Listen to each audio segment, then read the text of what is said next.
This thing's coming through this.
Where you left off. Sir. We're on. Okay, we're back in session. I'll turn the gavel back over to the council president. All right. And we're right in the middle of the presentation from the Transit Authority, A so. little bit of excitement. It's good. So anyhow. Take it a little easier on us this time, Elaine. We were talking about buses. Yeah, we're talking about buses, so we are moving forward with that commuter bus pack. But we do have funding, 5339 bus replacement money available to us that I do need local match on. So if there's something the county can do to help us on that, I can certainly forward information on that to you at the conclusion of this meeting. So. But one of the other big things, and we're working with Department of Highways right now, and we have forwarded all the permits for the new bus stop wayfinding signs. So we are waiting for all those permits to get approved, and then we will order 91 bus stop signs for Berkeley and Jefferson County, and we're very excited about that. So people are going to be able to identify our bus stops much more easily. So that's exciting. How's the bus stop that's here on the county complex working out? It's good. It's good, but there's going to be a little sign there, QR code, and they'll be able to see the times that it's coming in. So all that information will be right on hand and at the passenger's fingertips. That comes in at real time too, Yeah. doesn't it? So, yep, and they'll be able to track that bus in real time. The biggest issue I have with our bus stop is before school lets out in the evening, the school bus drivers park in our lot. And if it's inclement weather, they use the bus shelter as their smoking spot. Is that right? Well, let me get a no smoking sign up there because that is really against federal regulations. Yeah, county. So, yeah. So you'll see 3 or 4 or 5 buses, school buses there, and then if the weather's good, they actually bring their lawn chairs and they sit there and smoke. But if the weather's bad, then they go inside our shelter. Huh. Good to know. Thank you for that. We will take care of that. So, our significant funding obviously is federal funding, 5307 funding for our operations and capital does require local match. I have made that request to the council for increased funding as our contract revenue has decreased. You know, one of the challenges of COVID, and we realized that we should not be relying on our contract funding to support our federal dollars. Our contract funding should be used for projects such as the bus stop, the signs, the shelters, all those other amenities that can be pushed off. I would like to say one thing. Actually, I meant to say it in the beginning. When Chip said there's 3 things that make a community, he forgot the 4th: public transit. You don't have a table with 3 legs. You need 4 legs, and public transit is vital. So, anyhow, so one of the challenges we have, and I'm going to kind of let Nick take over because we kind of tag teamed yesterday on the radio station about the challenges that we're having with our funding right now. Our budget is about $2.4 million, and 74% of that is salaries. And that's, it takes individuals to get behind the wheel of the bus to drive those transit vehicles.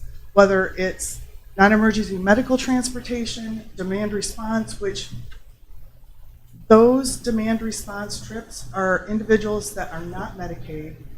They are going to dialysis, they are going to treatment centers for chemo. They rely on us to get them to those medical appointments. And that demand response service has increased greatly over the last several years. But doing that, if I didn't have drivers, we would not be able to do that service for our communities. And that's both in Berkeley and Jefferson County. It is essential travel to those individuals that do not have any other form of transportation. Our local support makes up about 16% of our budget. It's crazy, Elaine. I'm seeing, you're still having trouble with your Class CDL or Class A and B CDL license, but yet the federal government has made it, as of March the 6th, will make it even tougher. February 7th. February 7th. Right, It's going to be terrible. I mean, as a nation, that is a critical infrastructure right. supplement. I mean, we can't get, listen, Martin's is out of chicken. I mean, come on. Yeah. CDL drivers need to bring those groceries. CDL drivers have to do public transit. CDL drivers are important, and the feds are changing those guidelines. February 7th. And it's absolutely insane. Yeah, I mean, it is the worst possible time to do it. Right. Because we're already short drivers. Right. Both you all know that. It's very difficult to find a CDL driver already, and just to make it more complicated is just crazy. And I think we're going to see it nationwide. We're Right. going to see a huge crisis on it. Yeah, it's going to happen very quickly because the average, CDL driver is probably in the early 60s anyway. Yep. So your Berkeley County support is critical to our agency, and as we discussed, we've had a lot of conversation about this over the last year with the board. I mean, Jim's been part of it, attending our meetings. Dan's been on our board, representative of the board before. Public transit, is vital to every economic aspect of the community. We take people to work. More and more individuals are using our bus services to get to their jobs. They're getting them to the medical appointments. We're taking them to grocery shopping. We're taking them shopping, period. And tourism. Right. I mean, it's in our face has changed a bit in the past decade or so. Historically, the bus service was the service that took people that didn't own a car, typically retirees, homeless people, folks like that. A decade ago, they were the primary users of the bus service. Now, public transit is used by people like me and you that live in residential communities and don't want to drive to work because they know that our bus is going to be there. If it says 7:05, it'll be there within 3 or 4 minutes of 7:05. Whereas 10 years ago, that wasn't the case. Could have been 20, 30, 40 minutes late, early, whatever, you never knew. Elaine has done a great job in making sure that we stay on time all the time with our buses, which was what we had to do before we could start essentially advertising the fact, hey, we can get you to and from work. So then we started talking to some of these large businesses like P&G, Macy's, Quad, folks like that, and said, okay, what are your work schedules? How can we try to best accommodate your workers? And so we now are picking up more and more and more people that are blue collar and some white collar workers that are getting to and from their jobs using public transportation, which is what our goal was to do. And we'd like to continue to expand on that. But the thing that we continue to struggle with is that we're in this weird little, we're a small urban service. And the problem with that is that if you were a smaller service, then the state gives you all your money. The bigger we get, the less money, we don't get any money really. We get a little bit of money from the state, but not much. But as we continue to grow in population, not as an organization, but in population, that federal match starts to go away. And we're probably 7 or 8 years from that federal match dropping again. Once you hit 200,000 people in Berkeley County, that federal match drops significantly. So it's coming. It's probably not going to be immediately, but it's coming. And so, Berkeley and Jefferson County. and combined, Jefferson. yeah. I'm sorry, Berkeley and Jefferson County combined. So Oh, it'd be real close. Yeah, we're real close. And it's a scary proposition to us. So right now, and even though we're continuing to grow as an organization, we pay less than any other transit authority in the state. We do not have health insurance because we can't afford it. We don't have retirement because we can't afford it. So we have some other issues. We have a fantastic staff that works their hardest and has done a great job. And Elaine has done a really good job at bringing everything together and doing the best she can to provide for public transportation in the Eastern Panhandle here. But it's continuing to be a harder and harder lift to be able to get all the buses we need to on the road. And we finally recognized a few months ago that we're simply not at the place. We had a lot of growth plans over the course of the next few years, and really through the pandemic, it really opened our eyes to the fact that we're not there. We're probably not in a place where we're gonna be able to expand anytime soon. As a matter of fact, we're probably gonna have to, at some point, look at either reducing frequency or reducing routes, just because funding is so tricky. We talked about we talked about looking at a levy. That's a very heavy lift, and it would have to probably be a Berkeley and Jefferson County levy, so that's even more complicated. And so we're not super hopeful about all of that. We know also that, and you all know this better than we do, as a county, you all have always been very generous at supporting the transit authority. We certainly appreciate that. But you all are getting pinched in 100 different directions as well. And so as we grow as a county, you guys are facing the same issues that we are. And so we recognize that. So we're not here asking you to fix all of our problems by dumping a bunch of money into the transit authority. But we want to make you aware that this is a problem. It will likely rise to a crisis level within the next 2 or 3 years. And so that's where we are as an organization. What has been your net operating loss the last 2 years due to COVID? If you So, were just probably close to 700,000. We were fortunate that we did get CARES Act funding, which has kept us going. But with the loss of, Shepherd University, when they shut down, we didn't have contract revenue coming in there. Harper's Ferry, we are the subcontractor down there. We did lose that contract because they had put it out for small business set aside only, and we don't qualify as a small business. But the winning contractor out of New Jersey did subcontract to us, so I'm still down there, but that revenue has been cut in half currently. But if Harper's Ferry, Shepherd, Mark, West Virginia Rail is funding our Mark trips right now, if those shut down, we can't bill. is that 700,000 net of CARES? Yeah. Well, no, I'm talking about contract revenue. CARES Act supplemented all those losses that we had. Okay. And our CARES Act funding is, we probably have about $200,000 left in that pot.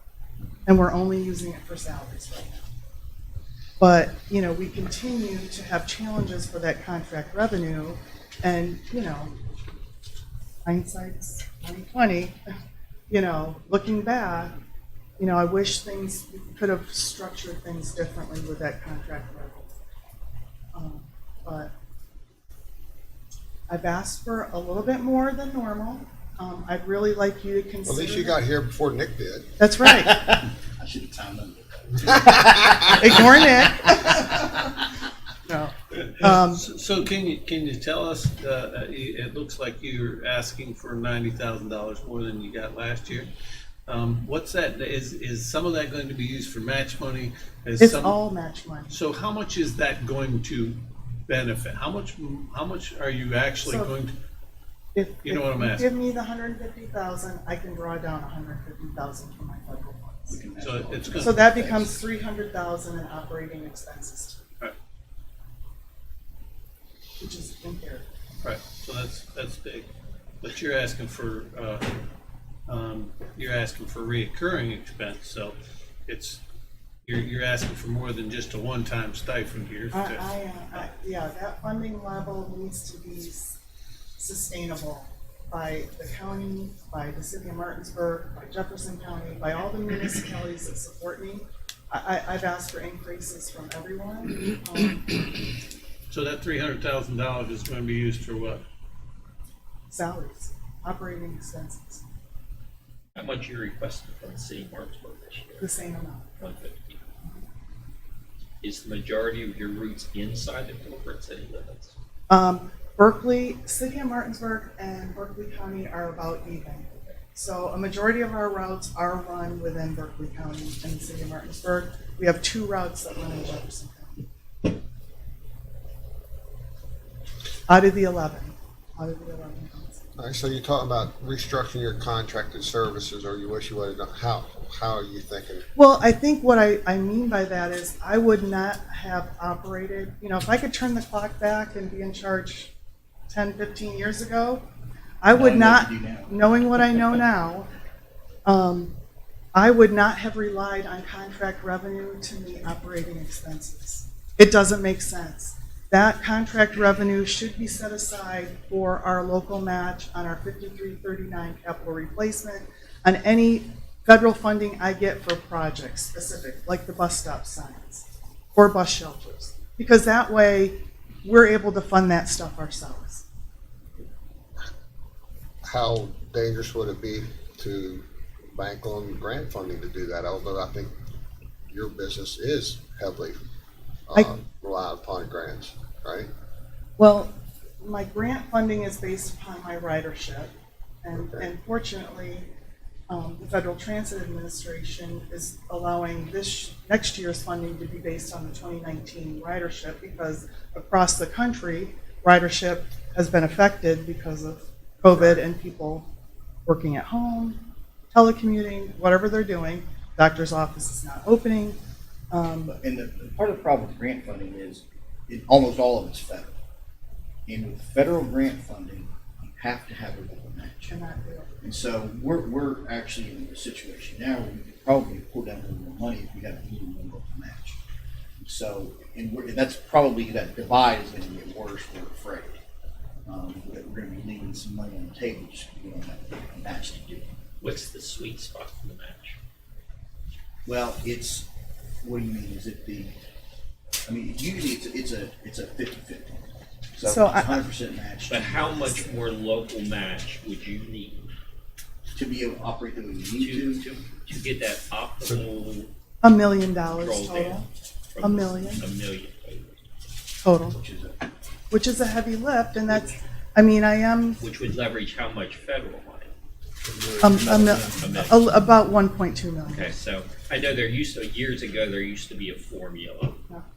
Federal, state, local, and it was more than, it used to be more than dollar for dollar. At one time, it was almost like 80-10 or 85-5. It depends on what it is. There's very strict guidelines for us. So if it has to do with capital, bus maintenance, my mechanics, it is an 80-20 match, Okay. 80 federal, 20. But that is a small piece of my operating expenses monthly. So majority is dollar for dollar. So I listened to you on the radio. I also listened to Jim's wife, who did a very good job as well. You did a very good job on the radio explaining your current situation, but you did avoid answering a question that he asked, and you did it very well. I didn't mean to avoid it. He asked you what your current ridership was, and you immediately went to talk about what it was pre-pandemic. Oh, yeah. So ridership is down. I mean, it is down. And so better than it was a year ago. Right. So one of the greatest significant increase we've had is in our non-emergency medical transportation and demand response. So we have implemented some new technology on the bus.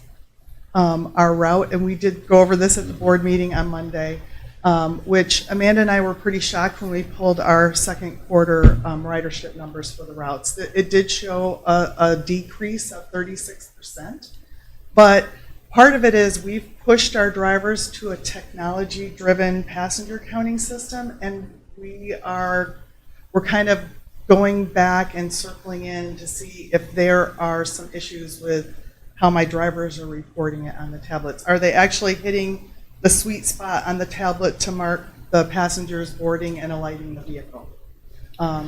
It's great technology because we can see the stops that people want to go to, Walmart, City Hall, the county building here, this county. This is a big stop out here. A lot of people board it and alight it here.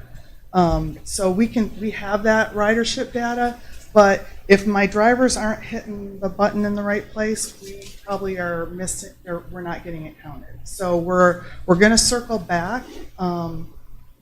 Every day our drivers come in and say, hey, we've had X amount of people. It was a crazy day. The bus was full. We had, at one point I had, 14 people on my 18 passenger bus. This is nuts. Well, when we're looking at the data, what we're hearing isn't correlating what we're seeing. So And keep in mind, a lot of our drivers are retirement age, it's new technology.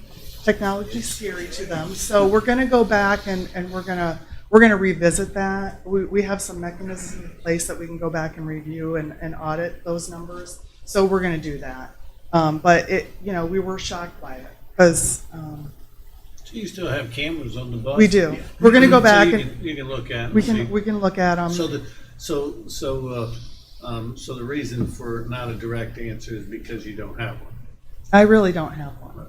I mean, I think it's easier because our demand response and NEMT, our trips, have a different system, tablet, and the driver has to do a signature block for every passenger that gets on and off. So that verifies those trips. So it's different technology on the route buses, so we just have to go back and audit that and see where we're missing the mark. Because I do believe the trend is up, our passengers are up, but that's not what the data is showing right now. So I didn't really avoid it. I just don't really have an answer. But we did inform the board and Jim that the other day, and we're going to hopefully report a different number in the February meeting. Okay. So I'll email that to you, Dan. Well, and I noticed, and I think, and I'm sure other people did Okay. too. I didn't intentionally do that. I don't pay attention to all the Facebook scrolls that go on that. Maybe my wife does sometimes, but I don't pay attention to that. So I don't know if there was comments about it, but I did notice that it was missing out of that, and it's obviously a key element when you're talking about transportation. Trending of what the ridership's doing, that type. And I think one of the great things that has allowed UPTA to increase our demand response and non-emergency medical is the new scheduling software that is being provided by the state to us.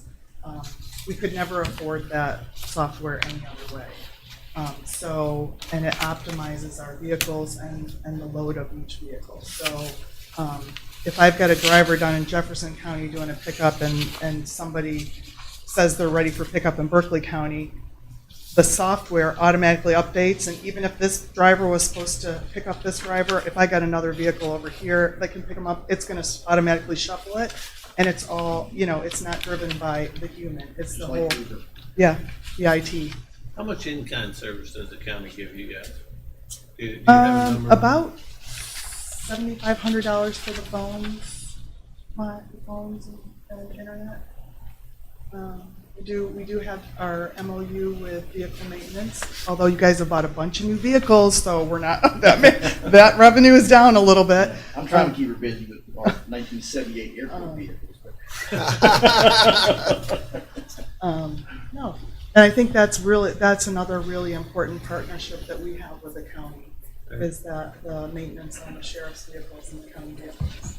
I mean, one of the things that I will say is that it is nice in our county that I feel like we all work together for the common good of the county, including the transit authority, the airport, the ambulance authority, the county council, the sheriff's department. We all try to work together to try to do the best that we can to serve people.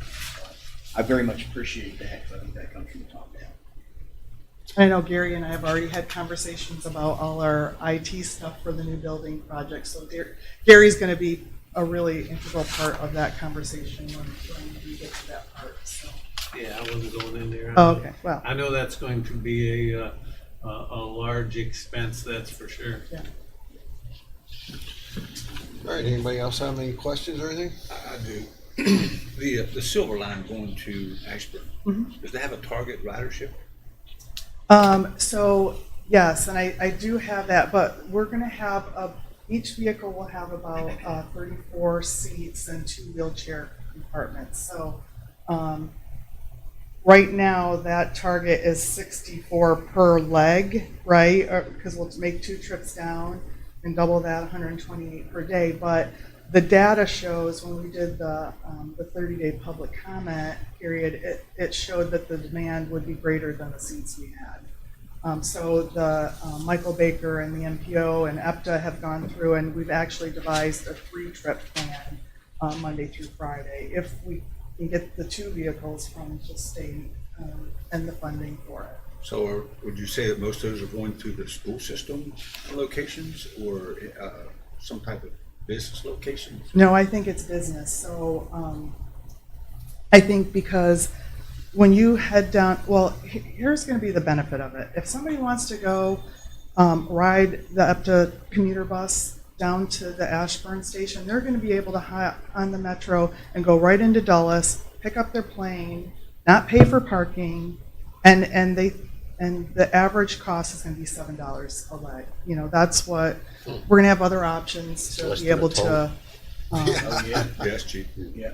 We're gonna have other options, so if you have a commuter working in DC or Leesburg or Silver City or wherever, you know, because Amazon headquarters is down there.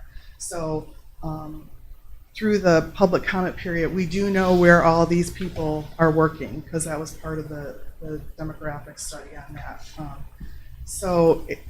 The need is gonna be great, and it's really centered around there. Anthony did ask me when we were on break there, how much further from that station into Union Station in DC, and it's about an hour trip. So you're talking about 2 hours from the time, if you got on at the train station here or future or up to Transit Center, and then head down. We'll make a pickup in Ranson in Wise. We're getting an agreement with Ranson, and they've been very helpful in getting that done with that Potomac Marketplace down there, and then head down into Leesburg. Thank you. And I will say that you've been a great resource for emergency services over the years. When we've needed mass transportation to get people from one place to another, your services have always been available, and thank you very much for that. You're very welcome.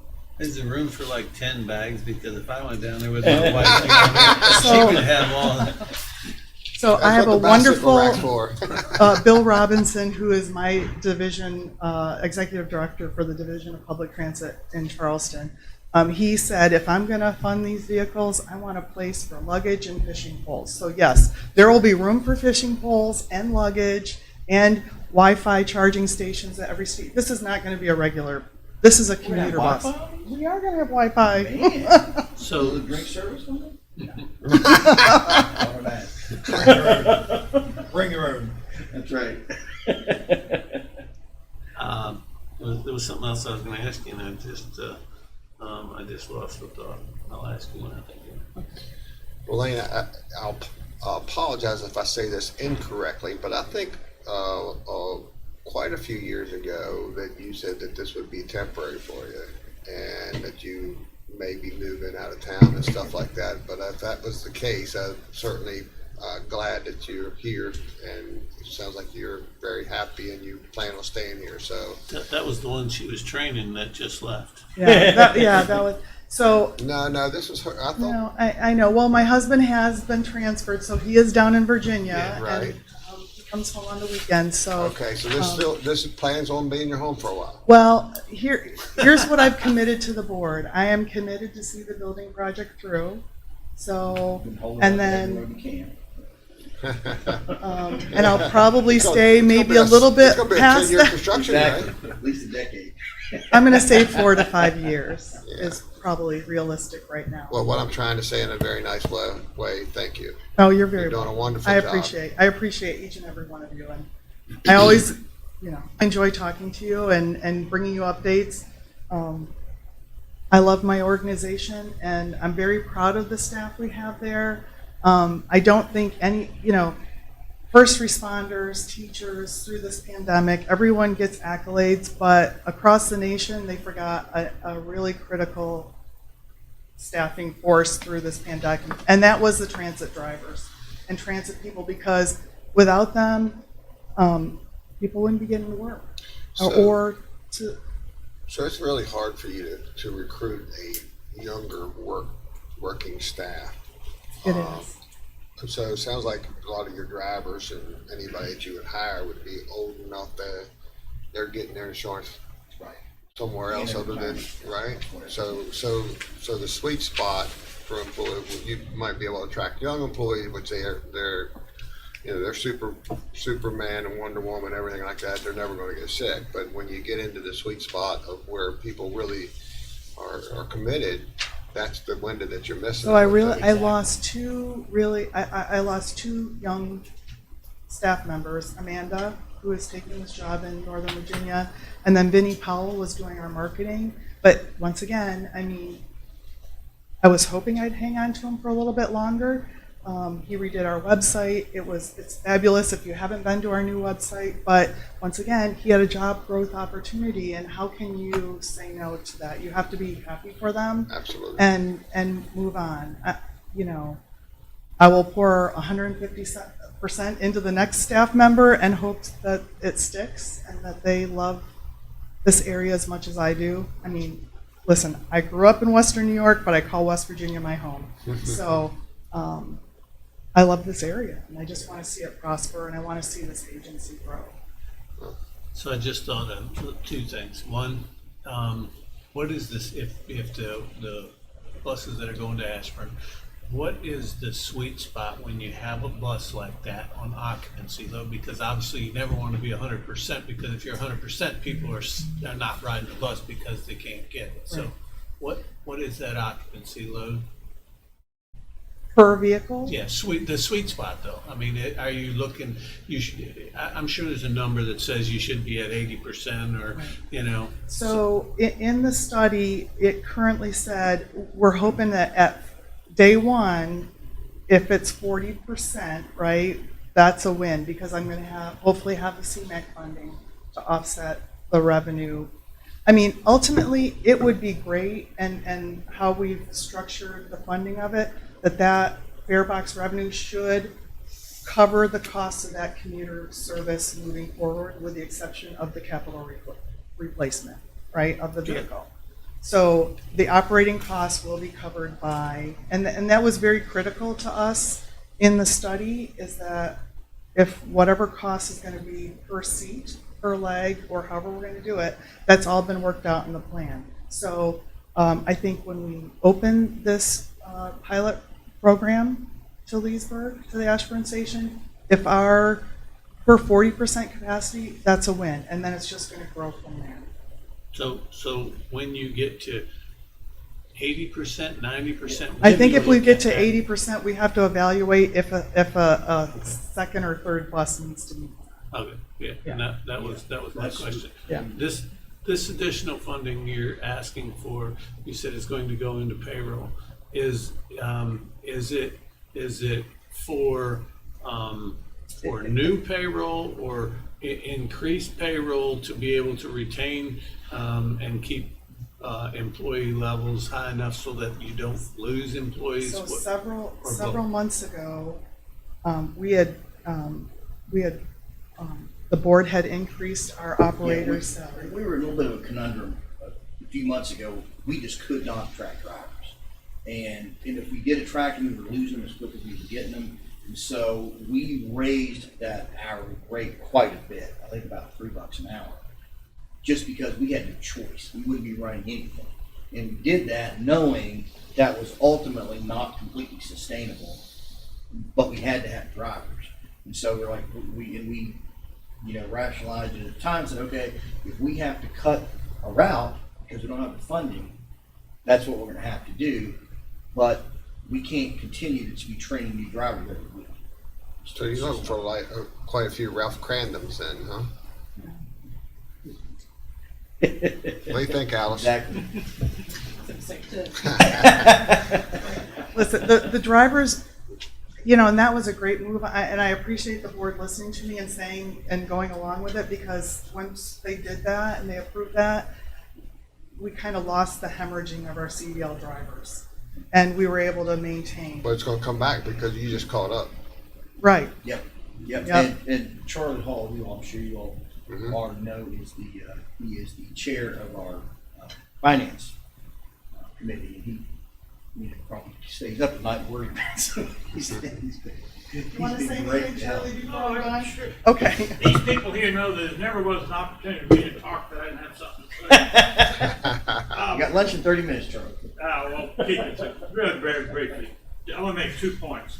One, 2 years ago when the virus hit, if there ever are Herculean labors in this county, Elaine took on that job, and she got us through that, and things happened, and she made things happen And I can't be prouder of her than ever anybody in my life. The way she and Amanda, because she was not only dealing with the problems that the virus brought to us, reduced routes, training Amanda at the same time, and she just did a wonderful job, and she continues to do that job, and I have every confidence in her in anything she takes on. Secondly, finances, treasurer. They've already talked about some of the things that are coming. There's crunch things all over the place looking at us. One of them is an employee level. If we should have a need to get above 50 employees, we have to provide benefits. And we don't provide much in the way of benefits now. And I don't know what they're paying anymore, but I remember when I had the Ambulance Authority, we paid about $15,000 a year for health insurance for the employees. And so taking that by 50 and multiplying by 15,000, you can see what kind of a chunk that would be. So the increasing population brings about a decrease in funds from the feds. So there are a lot of parameters kind of closing in on us over the next few years. And the last thing I want to say is that an important thing about matching funds is that the funds that the county governments give us is not only matching, but totally expendable. The funds we get from running a shuttle bus at Shepherd are not totally expendable. They count for matching funds, but we only get to spend maybe a third or some portion of that is spendable because we have to do the contract. So there are these kind of things about finances or stuff are all kind of things that in the future is we got a lot of loops to jump through, and I'm sure that Elaine will be able to jump with the best of them, and we'll help her and we'll board to support her. Anyway, thank you all. Appreciate it. Thank you, Charlie. Thank you. Elaine's my girl, and I think she does a wonderful job. She does. If anybody doesn't agree with me, I'm willing to fight. Charlie, it's good to have you. Nice to see all you. It's good to have you in the chamber, sir. All right, any other questions for anyone? All right, well, thank you all. Thank you very much. All right. Just so the council knows, we have a double murder pre-trial that started today. Currently, they're operating on flashlights. We've So their got generator's the not up and running? generators on, but for whatever reason, it's Oh, not. because of the leg. Well, no, that wouldn't have effect on the It's legs. not powering the judicial center, so we're working on it. All right, anybody got to go to the bathroom or anything? Because I'd like to keep moving. We got McGinnis has got us behind schedule here. All right, next on our agenda is Clint Hodman, Berkeley County Solid Waste Authority, and budget presentation for 22 and 23, sir. And you have Matthew Grove, your board member and a staff member. Yes, Right. that's Lynn Lashley. She's been with us for decades now. It has. Talk about good employees, and of course, Matthew Grove, an appointment by the council to our board, and plays a critical role in our function. Just to preempt a potential question, maybe, Mr. Chairman, Hogbins have been here since 1790, so I don't think you're going to get rid of them. Yeah. Well, you've done a little bit more research than I have. I have to go to Virginia to pick up on mine. Yeah, we've been there. Yeah. Good morning, folks. Good morning. I am here obviously to present the budget for litter control and recycling programs, and I think in the read-ahead material is our annual report. There's a written agreement signed 20-some years ago between our two entities that require us to provide to you a report, and so I'd like to take a little time and go through that, not too much. Some of those reports, if you notice, have the word draft on the top. There's 3, 4 of them. And that's because we're still waiting on weight data from our vendors in those particular circumstances. So I wanted to explain that. But the good news is more people recycled in the Berkeley County Recycling Program last year than in its 26 years. We had vehicle counters that tell us 152,024 cars entered the 3 centers together, representing an 11% increase in participation. That, I don't know how many years that is. We've had double-digit increases, but it's several. So that's fantastic news from our perspective that, we're getting the word out and people are participating. Of course, that brings its challenges, undoubtedly, but that's what we want to see. You will see that depicted on the slide, several slides in. It's titled Drop-Off Program Participation. And again, that's the number of vehicles. We just went over 152,000. So is that transferring to additional revenues off of recycling, or? In the case of metals, scrap metals, yes. In the case of everything else, no. It's Continue translating into additional expenses. Continue to go down. Yeah. Metals is doing very well, has been for a while, and but plastics, paper, which used to represent $15,000 worth of income to us a year, is now about a $15,000 cost. So you like guys like me, because about the only thing I bring over there is metal. Bring it on. Keep it up, right. So,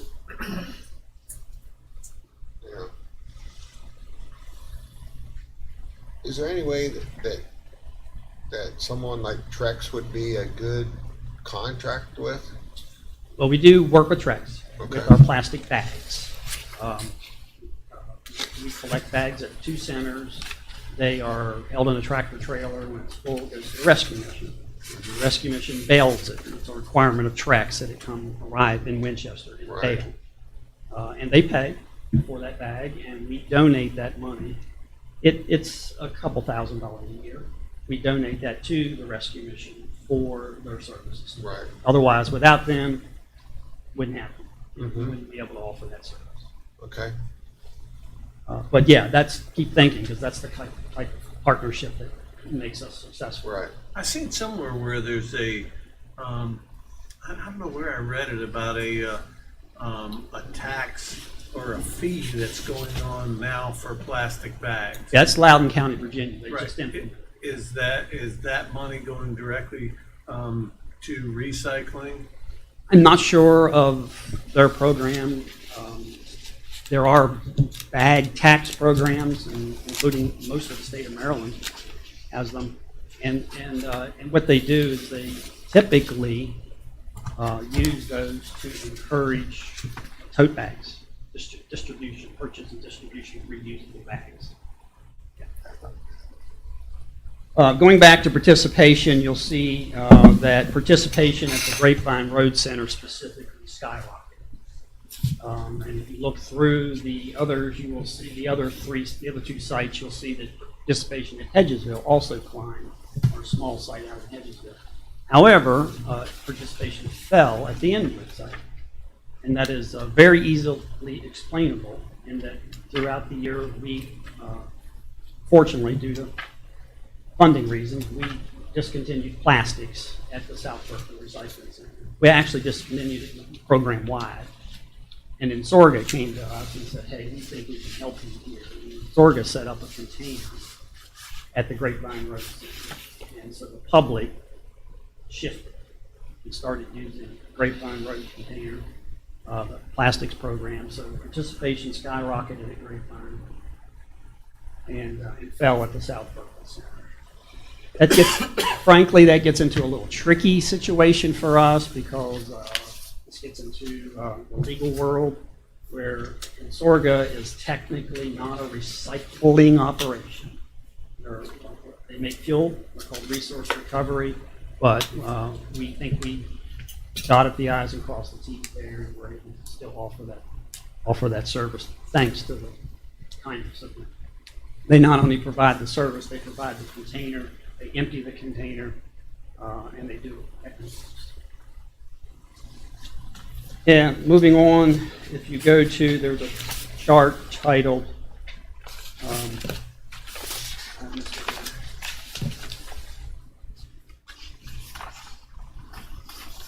maybe the next chart to show you is the one titled Single Stream Curbside Participation. That's the folks that subscribe at the curb through Apple Valley for recycling, and you can see that also grew this year.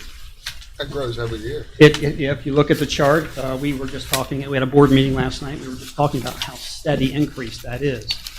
They are the only waste hauler that offers recycling at the curb, and they are, the reason they're able to do that is they have a partnership with us, that they, a service that they pay for, they bring those recyclables to us, and we manage them for them. So, that's a big part of our program as well. One of the next chart is the one titled Program Tonnages, overall tonnages. So you can see that we had 10.7 million pounds of recyclables that we collected and processed last year. So the chart is in tons, so it'll be a little over 5,000 tons. It does, and that's an excellent point to bring up. Before I forget, that you can see that the 10 million pounds is an increase over last year, and it's the second highest level we've done in our 26-year history. You mentioned brush. If you look at the reason for the tonnages, the reason for the tonnage increase is specifically due to organics. As we urbanize, we are going to see more people that bring grass, leaves, brush, Christmas trees, even food waste, lumber. All of those things are part of the organics, and those are the ones that drove the increase. If you'd have asked me 26 years ago if we'd have been accepting leaves for recycling, I would never have thought of that. And in the spring and the fall, people pour in with leaves. Again, as we urbanize and they don't have maybe that large backyard that they just put everything in a pile and not worry about it too much. So we're seeing big increases there. As you proceed through the charts, which I won't take the time to do unless you folks have questions, but there's about 20 to 24 different categories through there. Some are up, some are down. Some of the changes are explainable, and some are not. One of the things that's caught my attention is that mixed paper 3 years ago it had been trending down for years, and then it started to go back up. And I think we're seeing the beginning of the impact of all of this in shipping of material, to your home. For the cardboard. More additional cardboard coming in. It's happening at a terrible time from the commodity market perspective. Well, there's a shortage. There is. You're absolutely correct on that. Manufacturers of cardboard are dying to get more cardboard, and you would think that would drive the commodity market in our favor, but it's not. It's flatly not. So do you take your paper and cardboard down to Jefferson County? Well, it goes to CWP, who does the baling, and then it would end up at Hall Town. So would it do? Is there any value in a baler for yourself? Yeah, that's a conversation we have, I guess, about every year or so, is to sit down and look at whether we could get a baling operation. And the issue that seems to be the stumbling block there is staffing, is to run the baler. And that the cost of staffing would exceed the likely value of the baling operation. With fingers crossed, the Martinsburg Rescue Mission seems to be on their way to a new building, a new baling operation, and we've stayed in touch with Pastor Tim a lot on that topic. If so, we may redesign our program to market to them, Right. and do some kind of cost But some kind of revenue sharing with those. But the trucking portion for you would be probably expensive compared to the savings on the baling, right? I mean, to ship in a tractor trailer to the rescue mission that's uncompacted versus the space it takes once it's been compacted. If your baler's at one place, let's say it's a Grapevine, you still are doing I got you. shipping Yeah. from the Inwood location. You would need one for each one. And for Hedgesville, yeah. So, and of course, there's hope someday for center in the north end of the county. So you'd still be in that shipping business to one place or another. Yeah. Yeah. Yeah, it's a great conversation, and every time we sit down and kind of walk through the economics of it, it's just doesn't, we're just not at that level yet where we can justify a bail. I will say that in Sorga is discussing bailing the few. And if they make that decision to do that, we're going to be knocking on their door to see if we can do a partnership, a bailing partnership. How do you relate to the city of Martin? Programs are entirely separate by design. I know, and I was wondering why. Yeah, back in the day, back in the beginning, the city of Martinsburg and the county had a meeting. I can still remember it, and decision was to go separate ways. And that still holds up. And it still holds up, yeah. I'm not familiar at all, I mean, I know where it is, but I'm not familiar how they run it. I don't know if it's successful or what volumes they use. It's, yeah, we have tonnage, we do exchange data and information, on markets and things like that with those folks, for sure. Their program, as far as tonnages, is substantially lower than ours. They're mandated by state law to provide curbside recycling of at least 3 materials, as is any city population exceeds 10,000. So they operate under that. They have a cooperative right now with Apple Valley. So their material goes to Apple Valley's sorting facility over in Hagerstown. They could, excuse me, they have a mandatory ordinance for their residents to participate, but there's no enforcement of it. So participation, frankly, is pretty light. So sorting is still done a lot of places by hand? It is. It's crazy. becoming more and more mechanized, for sure. Right.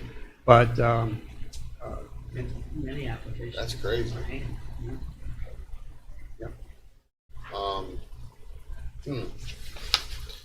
So, any I'm other? surprised your plastic tonnage is dropping.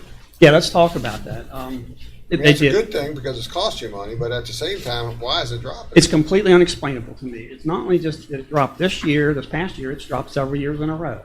And I could speculate, I could make some guesses, but I really can't, in an area that's growing, and our participation is growing, I don't understand why our weight on the plastic And side. even glass and cans are going down a little bit. Glass is explainable. It's really glass is being phased out of our society. Because it's so heavy.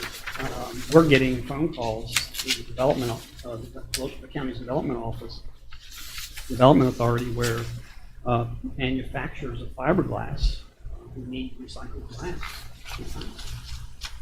And there's no one even know what we do with our glass. And unfortunately, it's got to be processed a lot before it goes to their operation. So they were already getting our glass because we were sending it to the same place they were buying it from. And that would be a melting down process? It's more of a breaking Okay. process, and purifying and removing labels and plastic and Right, rubber right. and contamination ceramics and things Sure. like that, and getting it to a certain specific size. But color doesn't matter. In the application of fiberglass insulation, no color. Other applications, yes. No. I think I'm correct in saying this, but it's been a while. At one time, they were experimenting with glass being part of the asphalt mix Yep. too, right? Yeah, that's been a while. As far as I was aware, that's clear back in the 1990s. Don't date me now, Clint. I'm dating myself too. Is that just in this state or is it other Oh, that was states? at the national level. That was No, going but I on. mean, are they still doing it in other states? Because it seems like in South Carolina or North Carolina, when I drive to North Carolina, it seems like it looks like the asphalt has glass. My memories with Doug that it's been slowly phased away. Sadly. So aluminum and steel cans, plastic, and glass is declining. But we're probably consuming more of it than others. Yeah, a lot of those things I can't explain. Yeah. I would be just sitting here making it up.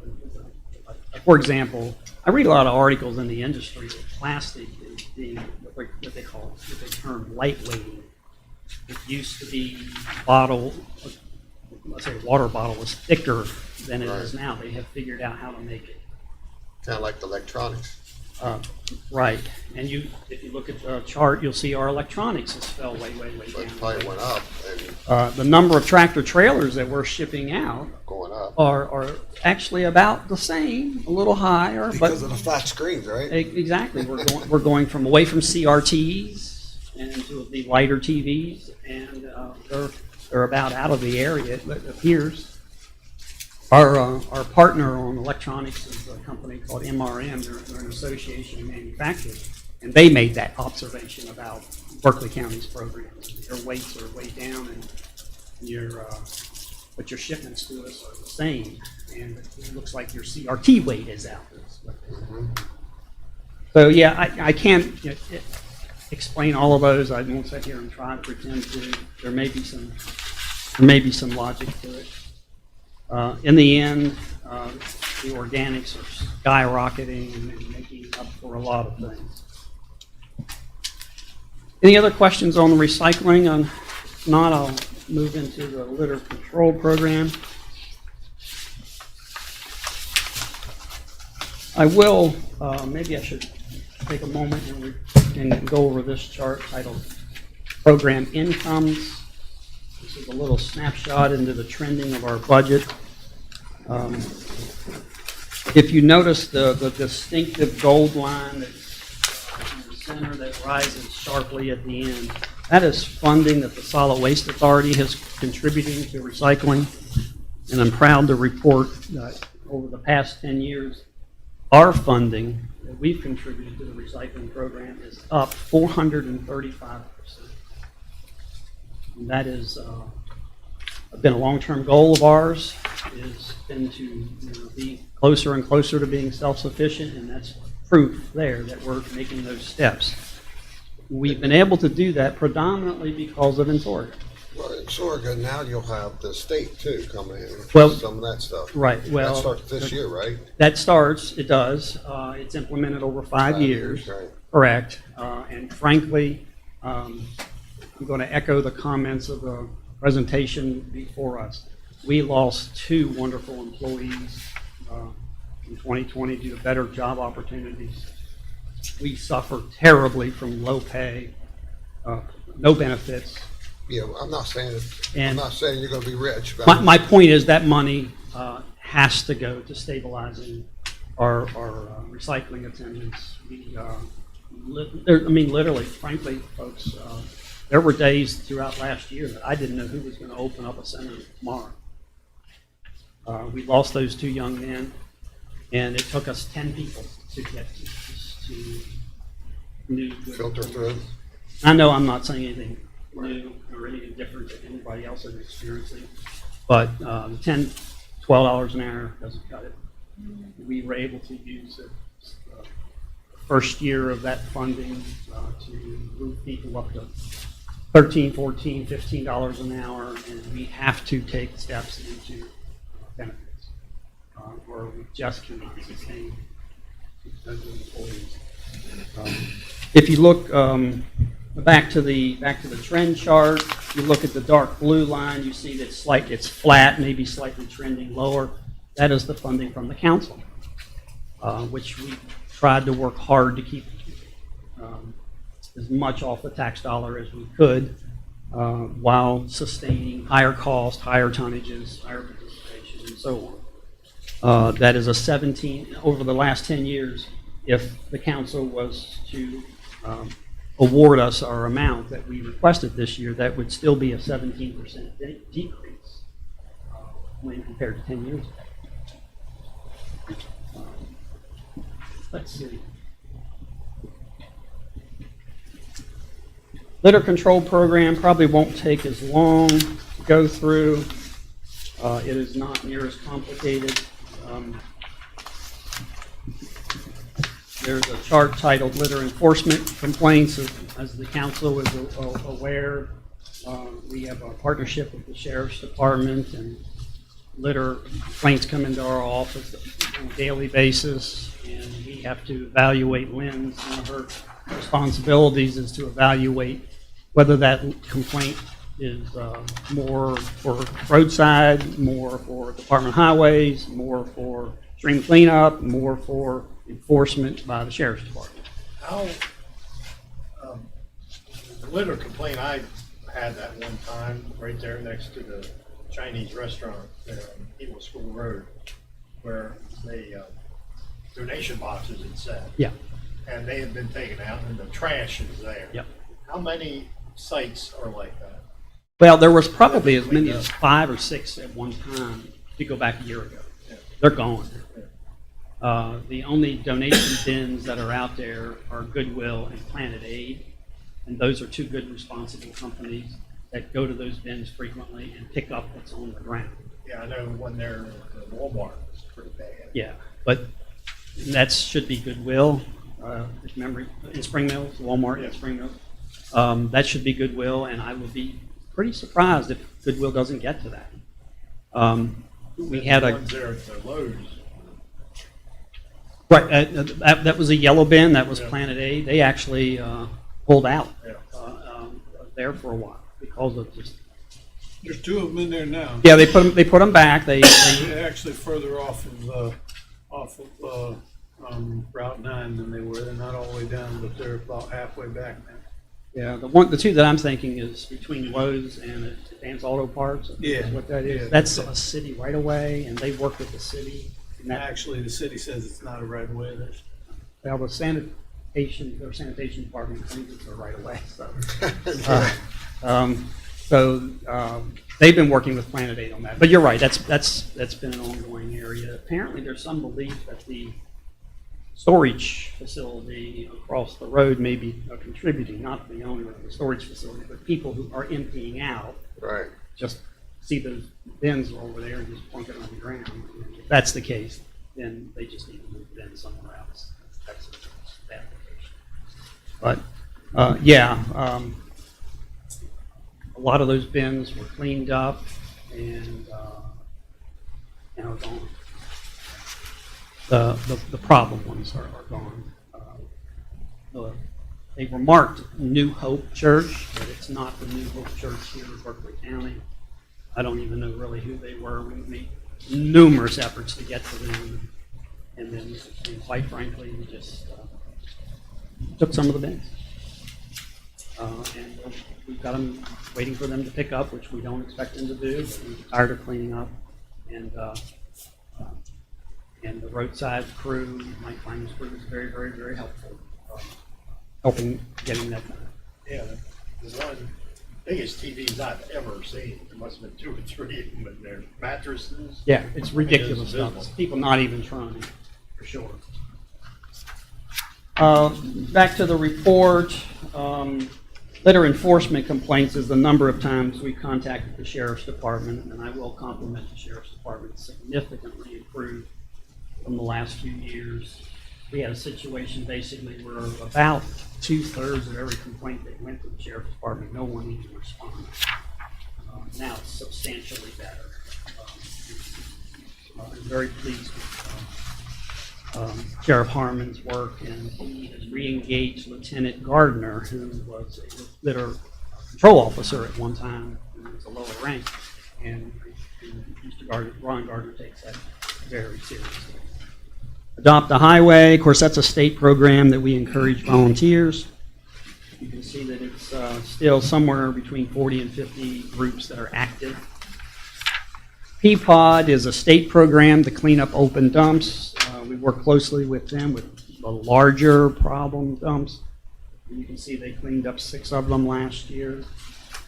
Tire collection has been one of our frustrations. You can see a gap on the chart where we didn't have any for 2 years. Right. Year 1 was due to COVID. Year 2 was due to a contract dispute between the tire vendor and the state of West Virginia. That has been resolved. We had our first tire event 2 or 3 Saturdays ago. I started today, it was 13 degrees. And we were expecting 7,000 tires. We only got 2,000. We're going to repeat that event the week of the 250th celebration, and hopefully the warmer weather will bring more participants. Stream cleanup, you see some numbers there for stream cleanup. If we add the bags and the tires and the bulky items together, our team pulled out just slightly less than 500 items. And a little shout out here to the Berkeley County Public Service Stormwater District, who grants us $12,000 a year to keep that program funded. Frankly, we use high school students, 2 or 3 of them in the days of COVID, more before that, but 2 or 3 of them to hit those streams and get those materials out. Roadside, you've probably seen those numbers from Mike Lang. Did you have a question? What's that? What do you got? I was gonna ask about the tire pickup.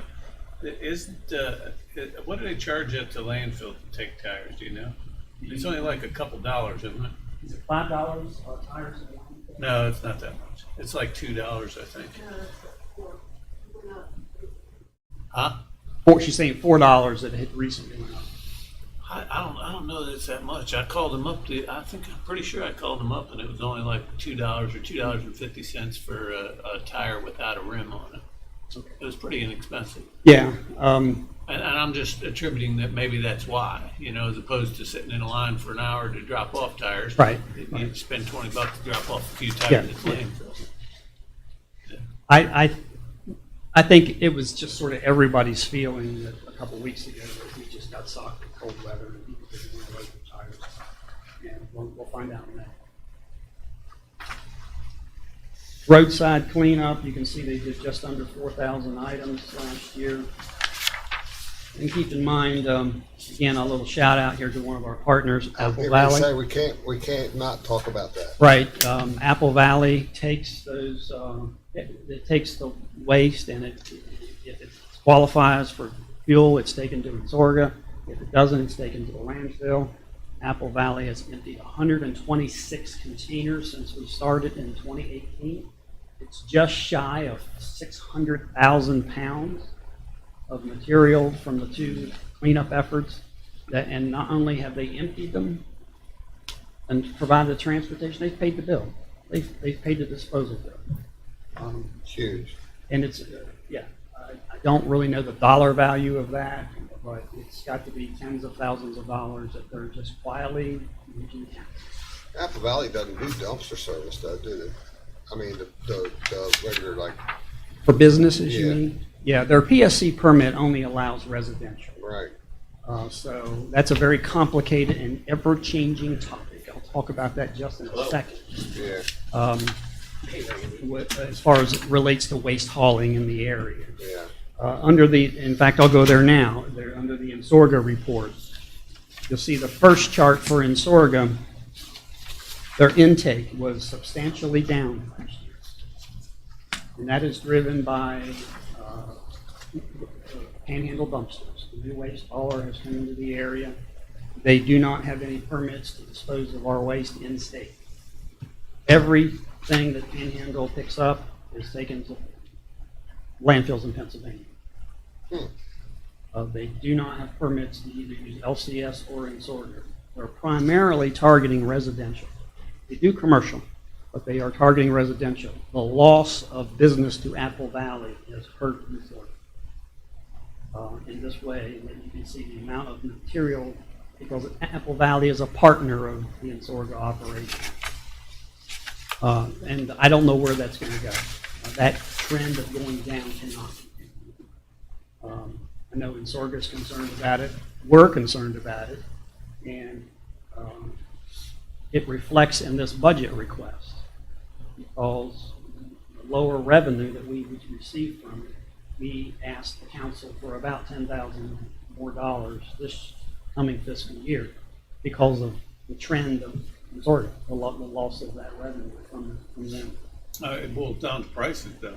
I mean, when you get the large dumpsters that you're filling up and hauling away, you have to look at what it's going to cost you per ton to dump it, and Panhandle's the least expensive right now. Well, and there's reasons for that. I think I've met with Panhandle. They're good people. I mean, they're good business people. I don't have any issues with competition or things like that. But the state of Pennsylvania, I would say, probably has an opposite view of West Virginia's perspective of solid waste management. There's two landfills in Pennsylvania that are very interested in West Virginia Station. And they have the ability to negotiate at the landfill level what they charge. So they've offered Panhandle a really low number. Apple Valley at one time was offered $28 a ton to use its landfills, but chose not to because they wanted to support West Virginia's programs. Now, I don't know what's been offered to Panhandle. They did tell me that it was in the 40s, and the more they take there, the lower that number will likely go. So they can offer cheaper service and drive it further because here in West Virginia, they'd be paying $50, $51 a ton. Yeah, and I wouldn't call it cheap service because they do a good job. They do. Yeah, less expensive, definitely. We do hear complaints about their service, Everybody. as we would other haulers, but they have, Panhandle has done, and they've been challenged even in a courtroom kind of environment, and they have sustained all of those challenges. They are operating this process of not disposing of waste in state is legal, and there's what's called the Harper ruling, Harper exemption. It's a federal court ruling involving a case whose fellow's name was Harper. That allows them to do that. So they're legally operating. I don't mean to suggest that in any way at all. They're operating within that exemption. It just may be that at some point we, maybe our legislators, needs to build an exemption for Panhandle to use in Sorga without having to obtain that dreaded certificate of need that's required to dispose of in state. I mean, Panhandle's point is valid. It would take 2 years, $100,000, and no guarantee on your outcome. That's a lot of money to spend when you could just go bring it. So it's heard in Sorga, and it's not their purpose, not their goal, I'm sure. On the fuel side, you see the fuel production.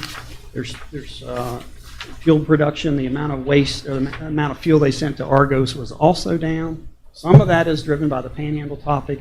Some of that is driven, frankly, by Argos. There is equipment specifically to feed the fuel and blend it with the coal, and I'm only repeating what I'm told, that it's frequently down. They continue to make cement because they use coal and they continue to operate, but the feed line is down one day, up the next, down 1 week, up the next, and it has been an ongoing problem. So again, I'm worried for Insorga, but our projections are that our income levels going to be down next year, and as a result of that, I'm sure Alan will tell you, as a result that we've requested an additional about $10,000 for our recycling program. So in Florida, can only do waste here in the Eastern Panhandle? No, they are permitted to take waste from outside. It is a percentage. They have a lease agreement with the Solid Waste Authority, and I don't know the number, but I'm going to say it's something like 20% of their intake can be from outside of West Virginia. Mm-hmm. And we have to revisit that. Mm-hmm. So, yeah, I don't know where it's going. But it still has to be a licensed license to dump in West Virginia from the state. Interestingly enough, the way it all plays out, in-state haulers that pick up waste that originates within West Virginia, you have to have that permit. If the waste originates from outside of West Virginia, they don't need that. That's stupid. That's stupid. And that's the whole you know what, Harper but case. that's something that I believe could easily be resolved in legislature just by letting the legislators know that issue. I would totally agree with that, except with the word waste haulers downstate who don't live in border counties defend the certificate of need to the Public Service Commission won't be there to defend it. The waste haulers will. They love their little state-sanctioned monopoly and assigned territory and no competition. They just love it. And they don't like the Harper ruling. They don't like the out-of-state haulers coming in and taking back out. For sure, there's nothing they can do about that because it's federal court. But it would be a heavy lift. It would be a smaller lift, in my opinion, to exempt resource recovery facilities, because there's only one of them in the state. So downstate haulers wouldn't care. It would only impact Berkeley, Jefferson. Definitely a developing topic. All right. Any other questions? Anybody have questions from Clint on anything we didn't cover? Anything I didn't make clear? Done a good job as Thank always. you again. You know, we started this way back in the 90s, 94, I think, and it has grown over time. People like Matthew and Lynn and myself and others have made it happen, but it's been a good partnership with council. We don't always agree, we don't always disagree, but we move forward. And I appreciate that. Thank you, Clint. Thank you. How many companies like Insorga is in the state of West Virginia? Just in Oregon. Oh, okay. It's the first of its kind in the state, and it's the first in the United States that uses the patented technology. Right, that's why I'm asking, because if they just exempted that one, it's the only one, Right, so. right. Yeah, And Sorga has to want that. right. And I know you guys are short on time, but and Sorga has to want that, and they're not sure if they do, because they're a little worried that if that exemption shows up, Apple Valley will be a thing, because it now enables their competition. And so it's a tricky balance. You remember, Apple Valley is not that mom and pop company that is right here in Berkeley County. It's now owned by Gold Medal. It's owned by a company up in New Jersey. Decisions are made there with my phone. Yep. I don't know how offended they would be. All right, Clint, Thank thank you. Thank you. All right, next on our agenda is Stacy Roan, CEO of Boys and Girls Club of the Eastern Panhandle, budget presentation for 22-23. Hi, Stacy. I don't come with great charts and big charts and graphs, but I have a couple visuals. How you doing, Dan? Oops, there you go. How are you? Thank you. Oh, wow. Hello, I Jen. heard you on the radio. Yeah. Got a new little program for I'm knocking things. them. Got a bourbon tasting. Yeah, Correct, tickets and- It's coming up. Yeah. Alan, how you doing? Oh, well. I'm not sure. It's going to be at, we'll let her tell about it. You got bricks. Yeah, and, direct, that's right. All right. You all are ready, or if you want to take a peek at what I've handed to you. I'm in the kid business, and my visuals show kids. So our request this year was to serve 45 children in Berkeley County. And COVID, if it hasn't taught us anything else, it's taught us that children in crisis have really escalated during that time when they were not able to be with us. We opened the doors back up in September and of last year, and the behaviors and what we've started to see in our young people has really changed. And because of that, we've had to add the caliber of our staff. We've had to increase that number. We also looked at our salary levels, and I think that was kind of a growing theme that I've heard from a couple people that have spoken before me. This isn't a community where you can pay someone that's going to invest quality hours into children a wage that's comparable to fast food. And unfortunately, we've done that. We've done that for quite a number of years. And we really, as an organization and as a board, we had to look at that and say, no, our kids need better. It's critical that our kids have better supporters in their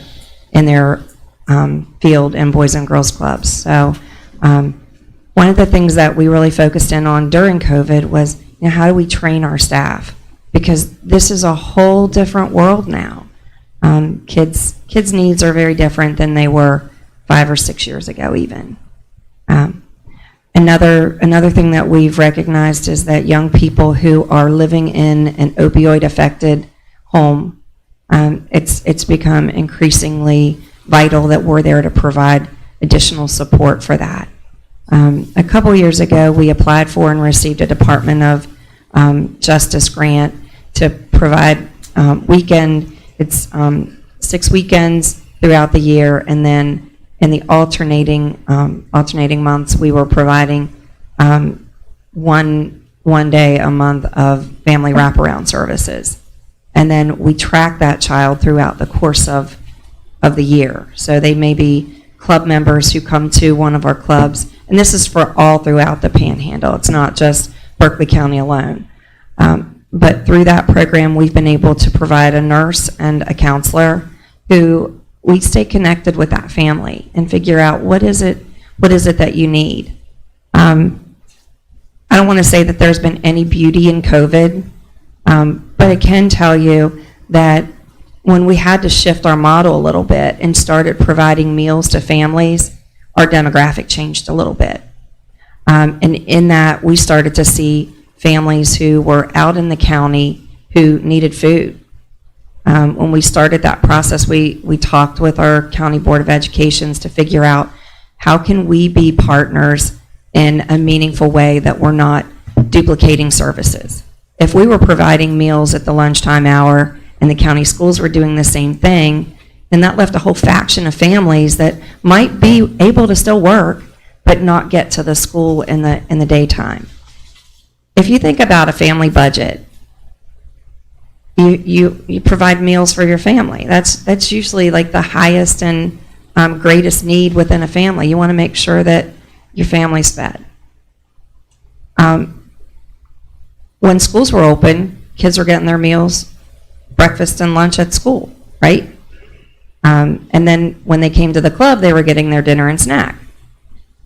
Well, let's look at during COVID when schools weren't open and clubs weren't open. That was our family's greatest concern. How are we going to feed our family? I think that, in times of crisis, that's when your most beautiful stories happen. And we had a family that was out in the county. There were 5 children, 7 in the home, 5 children. And this family came to us. They'd never heard about the Boys and Girls Club, but they knew we had food. And they knew that Dad had to work during the day, Mom was home with the children, and in the evening at the club, that's where they picked up their meals.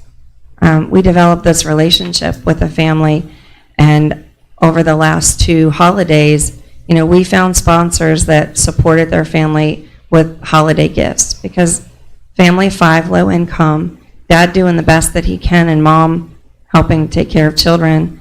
It's not like our day where, Mom could stay home and take care of us, and Dad worked because he had a union job that paid well. We don't have that anymore. So this family, it has been wonderful staying connected to them, because while the children can't necessarily come to the club in the after school because we don't have a transportation mechanism in place, we stay in contact with them. We invite them to family engagement activities, and they come. So if we do a family night book bingo, or if we're doing, a how-to or a paint night for our families, it's an opportunity for us to outreach a little bit more when they're able to provide that transportation. My ask in front of you is to help support 45 children. And the unfunded portion of our membership is $1,000 per child. So one child is $2,800, and that's based on them coming every day after school, and then in the summer, in our summer program. And in that $2,800, we have grants. We work very hard to apply for, receive, and manage grants and maintain them. In addition to that, we have some funders who love what we do, and they're very kind and generous. But when we take all of those funds out of the equation, there's $1,000 per child that's left. That's what remains. That's what we ask county, city government, state government, and the community at large to help us fill in that piece. So I'm asking for 45 children. Now, in the time that I asked you for, or I made my request, we provide some transportation. We have one van, and we just recently, unfortunately, had a bus that the track had donated to us that we had to take out of service because we just can't get the parts. We've worked really hard to try and find them. We've worked with a couple garages. The parts aren't, the supply chain doesn't allow for these parts, and it's an older vehicle, so we just could not get the parts. So I have a stretch ask at the bottom, and at the bottom of your visual sheet. We need a new 12-passenger van to help support some of this transportation too. So if there are any COVID funds that could help to support that, like I said, these children have been impacted during this time, and we need to serve them. We need to do better by children. The other piece that you have, and Stacy, how does it, we try to always look at different angles and stuff. How does it, could the children that you're picking up to come to the Boys and Girls Club and taking home, could that be a conversation with the transit authority? we've had some conversations, and it's, again, too, with the Board of Ed. What's our biggest problem right now with Board of Education or Boys and Girls Club or anywhere? It's finding the staff to do it. Right. For us, with regard to child safety, and this is something that we've looked at quite extensively over the last couple years, whoever is driving the children has to have a background check, and we have to ensure that we don't have we never have a one-to-one situation where it's one adult and one child. So, that's another piece. We structure our transportation right now with ensuring that we have two people on a bus when we go pick up or on a van when we go pick up. I guess the way I look at it is if we're all competing for drivers, Mm-hmm. then it actually reduces the amount of drivers that are accessible. And Right. Combined efforts, we could save money and Mm-hmm. be able to get, that's all. Or Yep. the other side of it is, does the transit authority have a bus that they're getting ready to retire that could be used? As long as, and I'm very grateful that the track donated the van, or it was a minibus to us, and that it was wonderful while it worked. But when it went down, it kind of left us in a lurch. So, that would be critical. We do have one van, and we were able to get that. We purchased that from the Jefferson County Council on Aging because they had a certain number of vehicles and they had to retire one, and it's still relatively new and it's in good shape. Okay. All right, I'm sorry. That's okay. And so I put an article, and it's funny, inspiration comes in that moment, but I found this article this morning about the solution to poverty and investing in kids. I know that, I've talked about some of our alumni who have grown up through the club. Vicky is perfect for that, to send that message out, because she's seen great success and she grew up in the Boys and Girls Club. Adonijah Gilmore is another one. We had a speaker at our fundraising event this past year, Amber Owens, who grew up through the club, was our Youth of the Year. It's funny, she worked at the club for a summer, and her initial plan was to be an educator.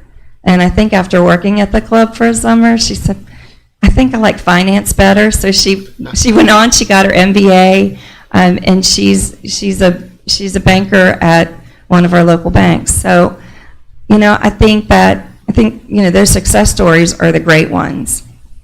But what does it mean to a kid today? On my cute little visual, you're going to see the name Eli sitting on top of one of the children's names, or one of the children in the picture.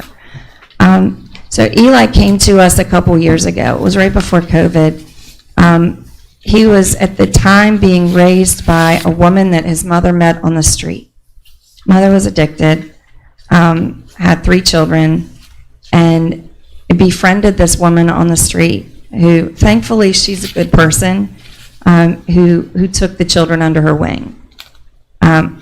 I was in the club right before the holidays putting something together, and Eli's the kid that always comes up to you, want some help? Can I help you? Now, mind you, that there was candy that we were putting in boxes, and I think Eli wanted the candy too. You know, as we're there, we're talking, you know, Eli had some struggles in school. He was doing some things that maybe he shouldn't have done. So we talked a little bit about that and about how things are going. And he said, you know, I got adopted, right? So the lady did adopt the children in the family. You know, that's not every kid's story. But the great thing is that we get to follow Eli's story, and we get to help him write whatever he wants to be. And he's a helper right now. So if the club weren't there, he wouldn't have had that opportunity. And we wouldn't have been able to stay connected to his new mom and help with that as well. And he's part of our Camp Mariposa program. So he's still in that area? Mm-hmm. Good. Oh, yeah. Yeah. That was a goal with, you know, when they were going through the process, we were like, you know, we have to stay connected. Yeah. All right. Do you have any questions about my budget? Clint does such a nice job going over the budget and how things are growing. We are working with, I'm sorry, Jim, go ahead. You run 3 facilities? We do. We have one in Morgan County. We just purchased a building in Morgan County and renovated, and we have renters in part of that. So we get the experience of being a landlord as well as running a youth program. And then in Jefferson County, we own a building down there. And the building in Martinsburg, we're getting ready to undergo bathroom renovation, which will probably put us out of commission for a couple months. I'm saying a couple, it's probably more like a few. But we're working with some of our schools where we already have after-school programs so that we don't displace children. We're also working with a consultant right now. We had a donor who wants to see us do better, and we're developing a strategic plan for growth. I've already had several conversations with Parks and Rec with the new director to figure out how do we maybe cross-utilize some space, and what are their needs and what are our needs, and what are ways that perhaps we could partner together better. Okay. Well, Stacy, thank you and your board for everything you do. Thank you. We appreciate you all. Have a great afternoon. All right. Anybody have anything to add? Keep us up to date on Eli. Yeah. I will, and I will get you information about the tasting event too. Thank you. Sure. By the way, the power is that somebody was cutting a tree down on John Street and dropped it on a 34 kV and a 12 kV line. Oh, wow. We still had Sounds right up here. We heard the noise up there. I told you to close. My director of ops sent me a message. She's like, "You have power at the club?" And I said, "Yeah, it's right here." So it must not have hit that far down John Street. Yeah, yeah. Thank you. We've All right. had some equipment fried. I We're know. doing an assessment now, but 911 is back up. It does not appear that any of our dispatch equipment was affected, and Judicial Center is, Mike said, 99% restored. But the courtroom that the pre-trial, the murder pre-trial school is back in operation. Good. And everybody in this building is up except for 1 or 2 circuits that they can't figure out. That's crazy. That's what Mickey was Right. doing. All right. Something short Yeah. to go on the ground somewhere.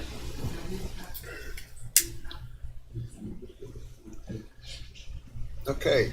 Next on our agenda is Sheriff Nathan Harmon, request for add vendor to a towing rotation.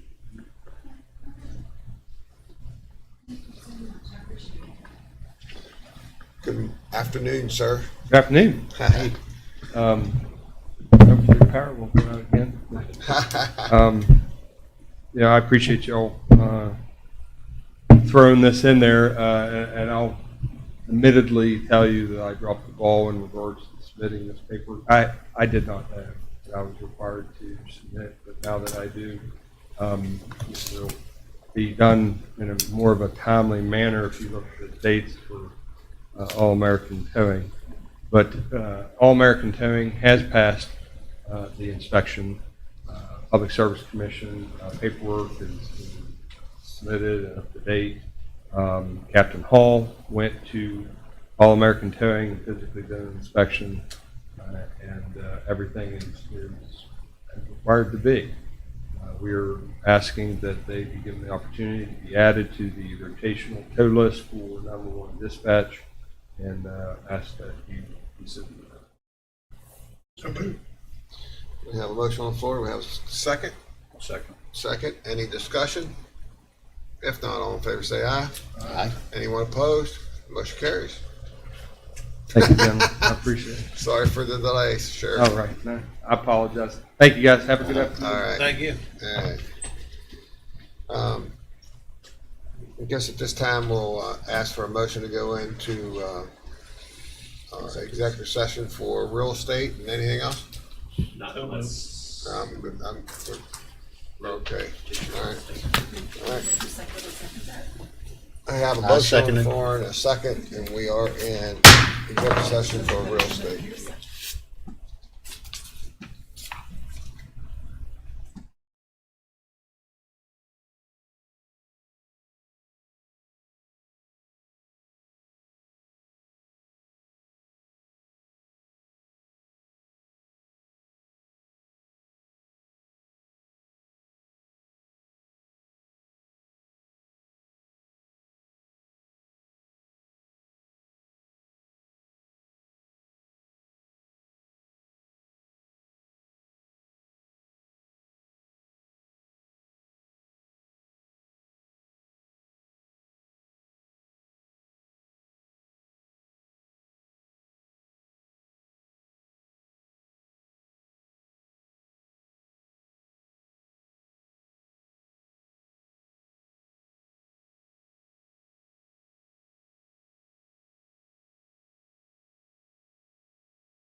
Pretty good guy.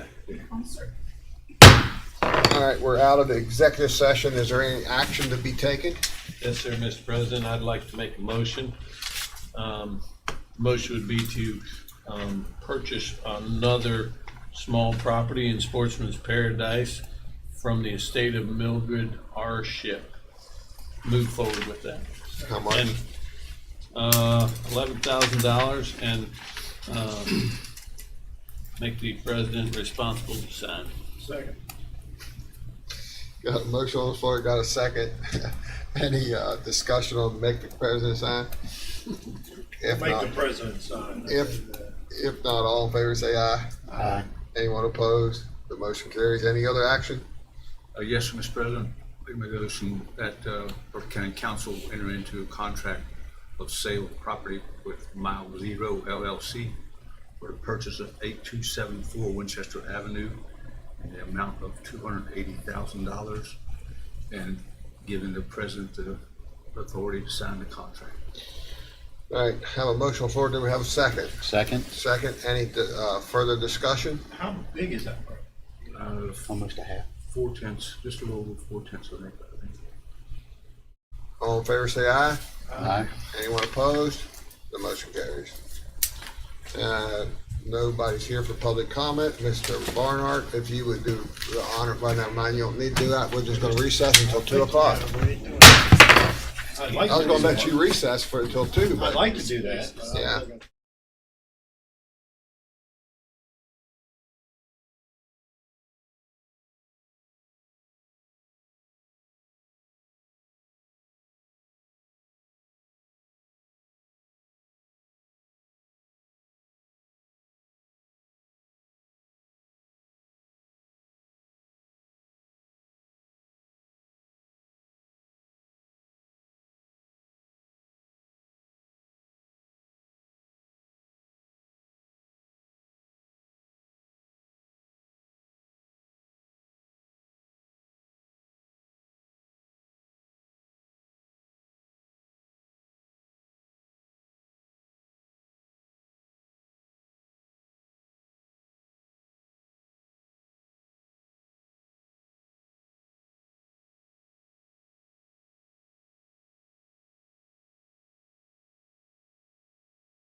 We're back in session. Next on our agenda is Larry Hess, Assessor for Review and Equalization, session number 1, presentation of 2022 appraisal assessment information, discussions, and procedures. So we're starting the 2022 review and equalization. Morning.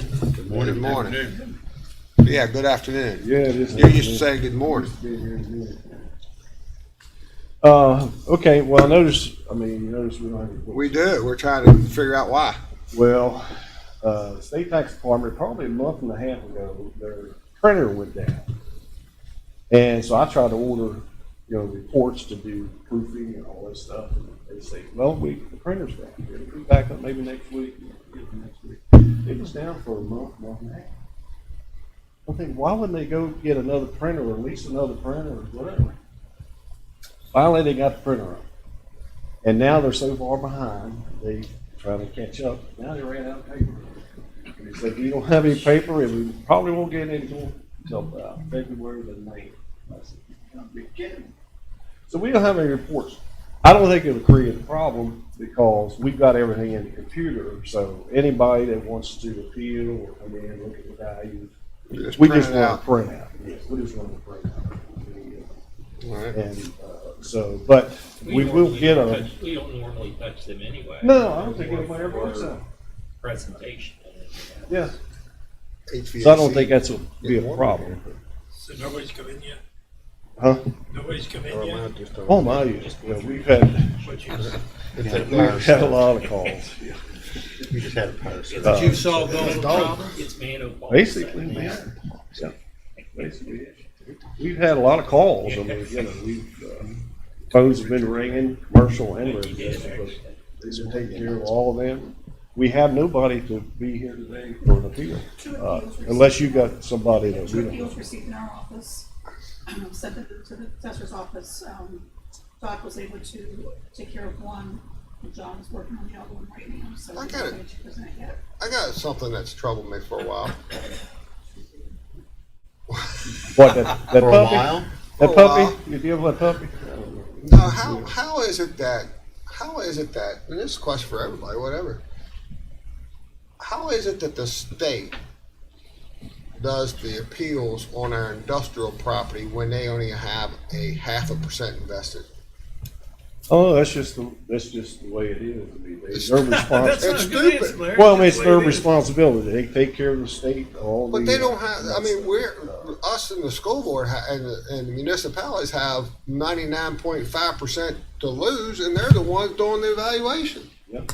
They've always done it. I think it's part of the code that they're responsible for that. The state takes care of industrial stuff, and we don't touch it. We may It's need to just put that on the way agenda they- for you know. somebody. Been that way ever since I've been here. So, but I don't know whether they look at the fact that Call Matt in here. values, but He's not doing nothing. Ask him to look at it. it, Okay. Yeah, he's got he just heard me probably. He's got this. All right, so, okay. Anything else? so well, I just wanted to let you know that all the work is done for reconstruction's been picked up. Everything's been keyed. Everything that we need to do this year, everything is done and on the system, on the books, and everything has gone up again this year. Property values have continued to, they're not slowing down. It seems like it's just getting more and more and more. Last year, we picked up $141 million worth of new construction. This year, we picked up $163 million, more than we did last year. I mean, it's continued to get grown Exponentiates. more and more. I mean, it's crazy. What's that, is it fair to ask what the existing real estate values went up? 160, what was it, 160? How much of that 161 million was new construction? It's all new. Well, All of it? what they do when they say new construction, they take last year's values compared to this year's value, and so there's different things in there. There could be if you increase the value of the house. Also, it is. But an it's existing just real estate. a matter of number. It's not all just, boards and nails and new construction. It's the difference between last year's value and this year's. Well, that's what I'm asking. So what percentage of that is actual new construction, new construction that was taking place last year as opposed to what my property values and your property values went up? Well, the percentage went up about 13%. That's the growth between the two numbers from last year to this year. And, it's about $22 million difference over last year. It's done that for the last 5-6 years. New construction had continued. We were back like 5 years ago, we were 50-some million, then it was 80 million. It's gone up every year, and it's continued to go up this year from 140 to 160. I mean, the growth isn't slowing up at all. I mean, we've probably got. Well, at one point, your new construction was going up, and property values were pretty much staying the same for a few years back in the recession, weren't they? Well, the average sale prices have gone up too. The average sale, about $250 now. What the engineering department, to answer your question a little bit, has for the year of 2021, total building values through the permit process is $24,137,936, which is awful low. Oh, no. 24 million is all people's putting down for values. And the crazy thing is, that's right. Homes is 15 million, townhouses 3 million.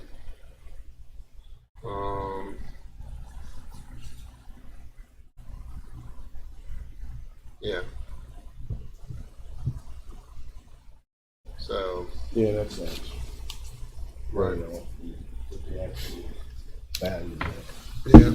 But we had to raise values this year because property values have gone up and the cost of new construction's gone up. The problem is with all that increase in values, most of it's going to be rolled out on the rollback. Yeah. It's crazy. Yeah. These numbers are just, I have to do a report in January to send it to the state so they can do the school board stuff during the legislative session. So these numbers are January numbers.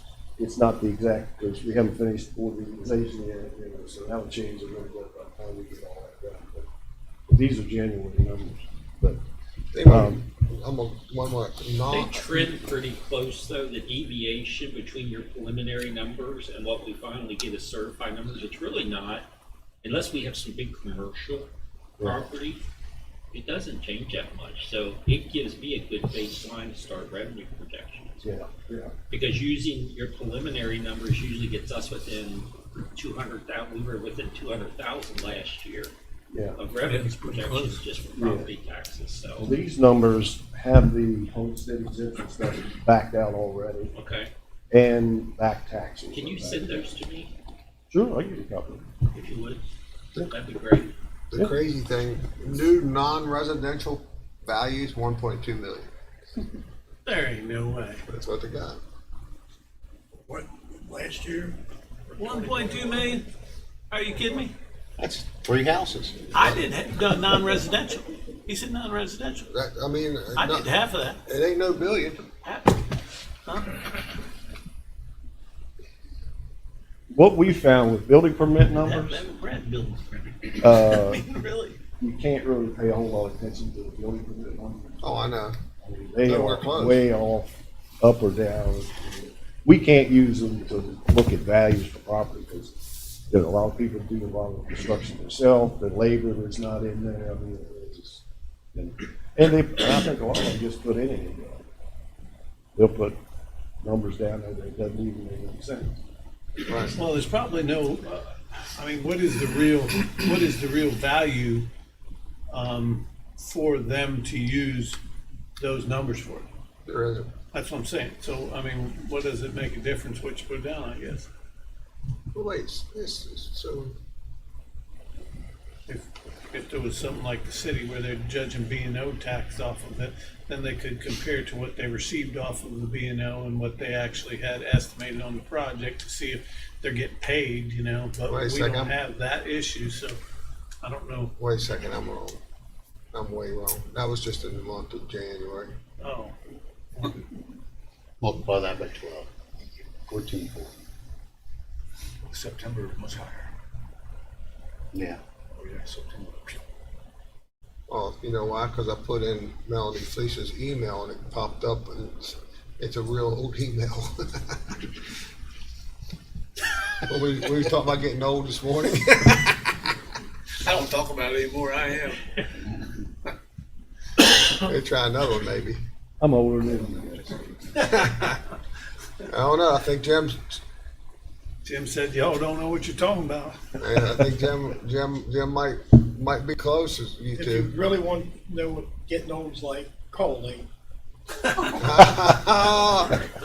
All right, Larry. I'm sorry, man. Yeah, well, I just wanted to add a couple other things.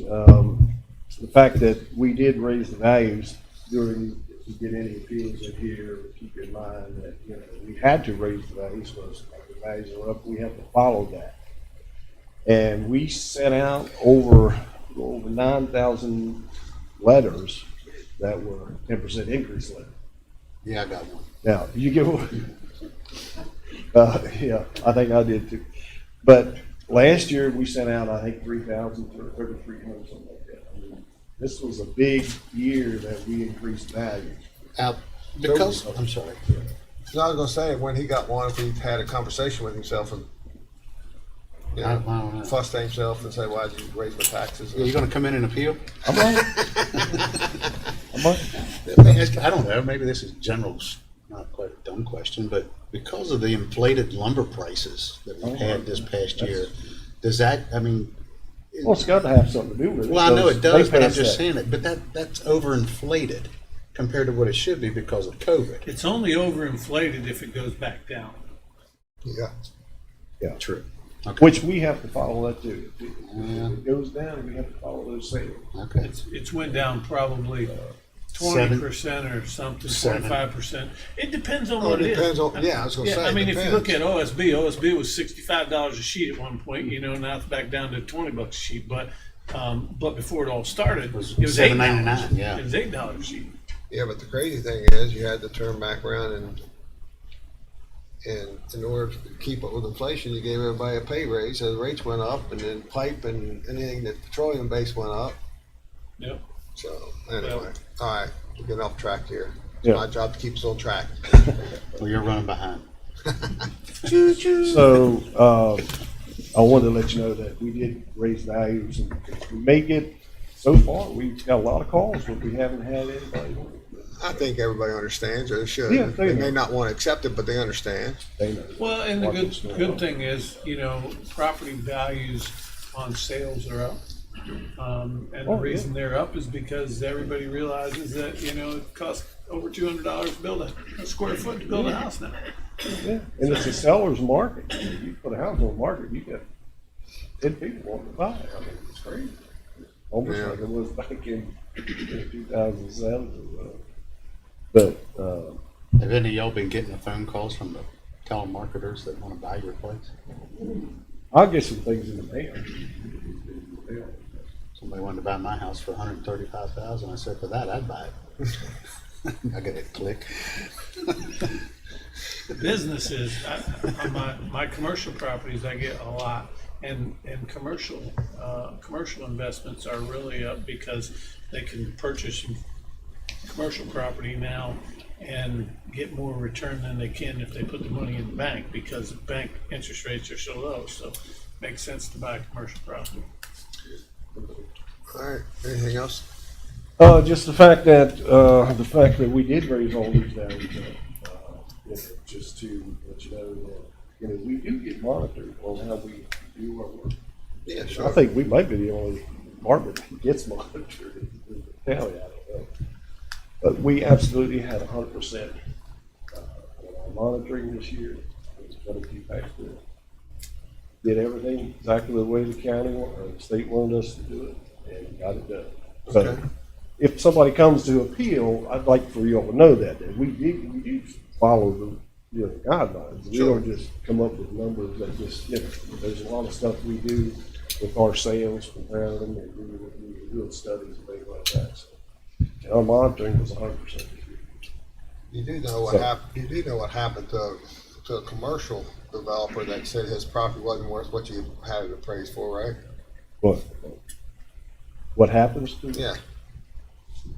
The county or the development authority bought it for what it was appraised for. Yeah. You know. The 300 and 400 building out there a couple of years ago. Oh, yeah. The guy that came in and appealed Oh, it. yeah. He came in and appealed it. We told him, watch what you're saying. There's a Yeah. camera right there. Somebody can make you an offer. Yeah. Yeah, that's right. All I right. still don't know why the development authority bought that building. Moneymaker. I know it's a money. Moneymaker. Oh, you gotta meet your payroll. Everybody's in the business to make money.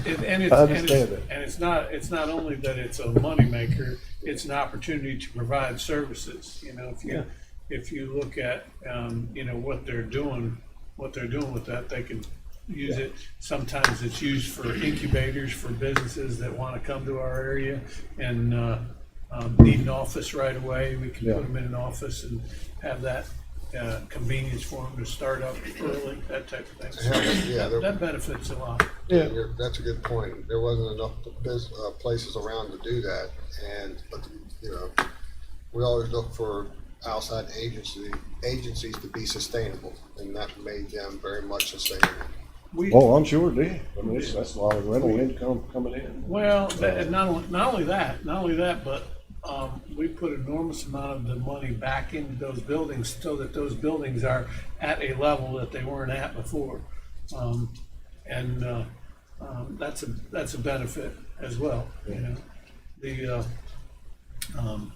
It's a good thing to be. And we've actually had a conversation about whether it made sense or fit the criteria to build another building out there.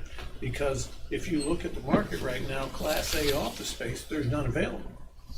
So if somebody comes, we've had a lot of people come wanting to rent Class A office space and you can't find it anywhere. So the goal of the Development Authority is to provide services in our community that aren't already being provided.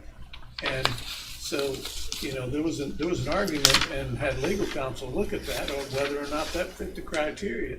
And if there's not somebody else doing it, and there's a market for it, and we don't have somebody filling the market, then isn't that part of what the Development Authority should be doing? Bringing business to here? All right, let's move on. Not taking too much time. Yeah. Okay. Got me bound. Can't talk to you a little more, Larry. Glad you guys come in. Yeah, okay, well, I don't have anything else. I just, if anybody calls or we get somebody, we'll just come back, whatever, so. We're gonna follow the same process that we have in previous years, where you come in at the beginning of the session and present any. Yeah, any changes, we'll bring those over. If we make some changes, we'll bring those over. And present those to you. Then, as we go along, so, yeah, pretty much the same way we did before. I think it'll be all right. That seems to work pretty well. Yeah. Okay. All right, thank you. All right, we'll be on standby, so if you need us. All right, thank you. All right, thanks. All right, next on the agenda is Jack Lang, Facilities Director, Budget Presentation for 22-23.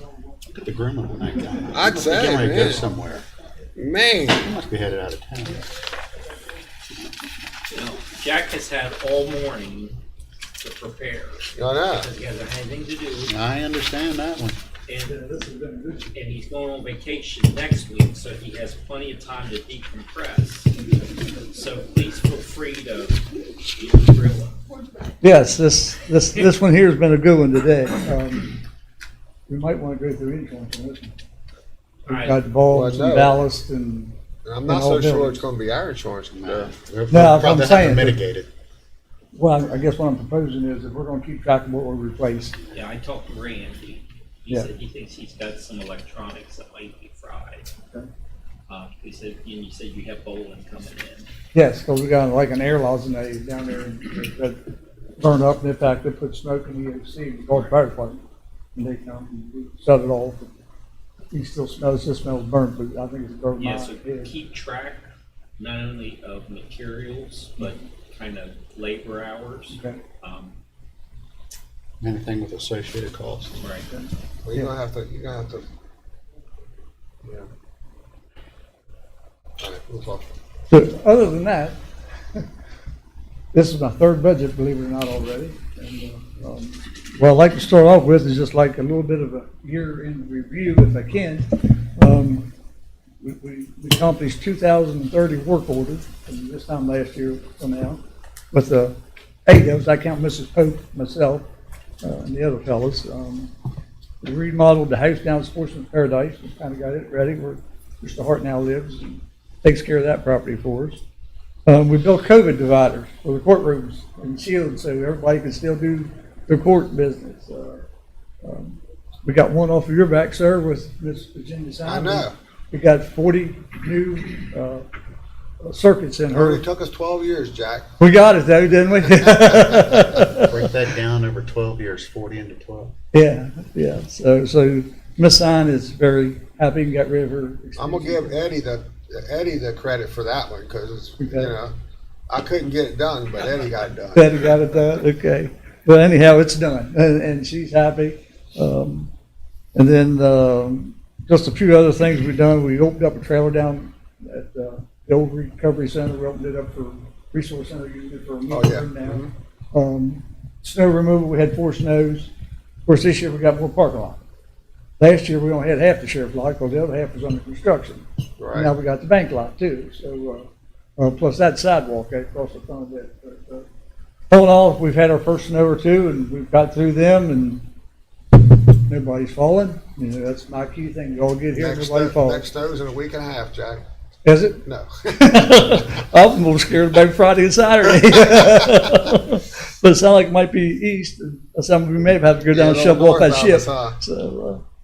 So and then we, I'll get into the budget stuff here. We have, with my brother, of course, he is in charge of the facilities janitors, but they come out of my budget. He's requested a part-time person for Friday, Saturday, and Sunday. The biggest reason for 911, the day report center, and sheriff department.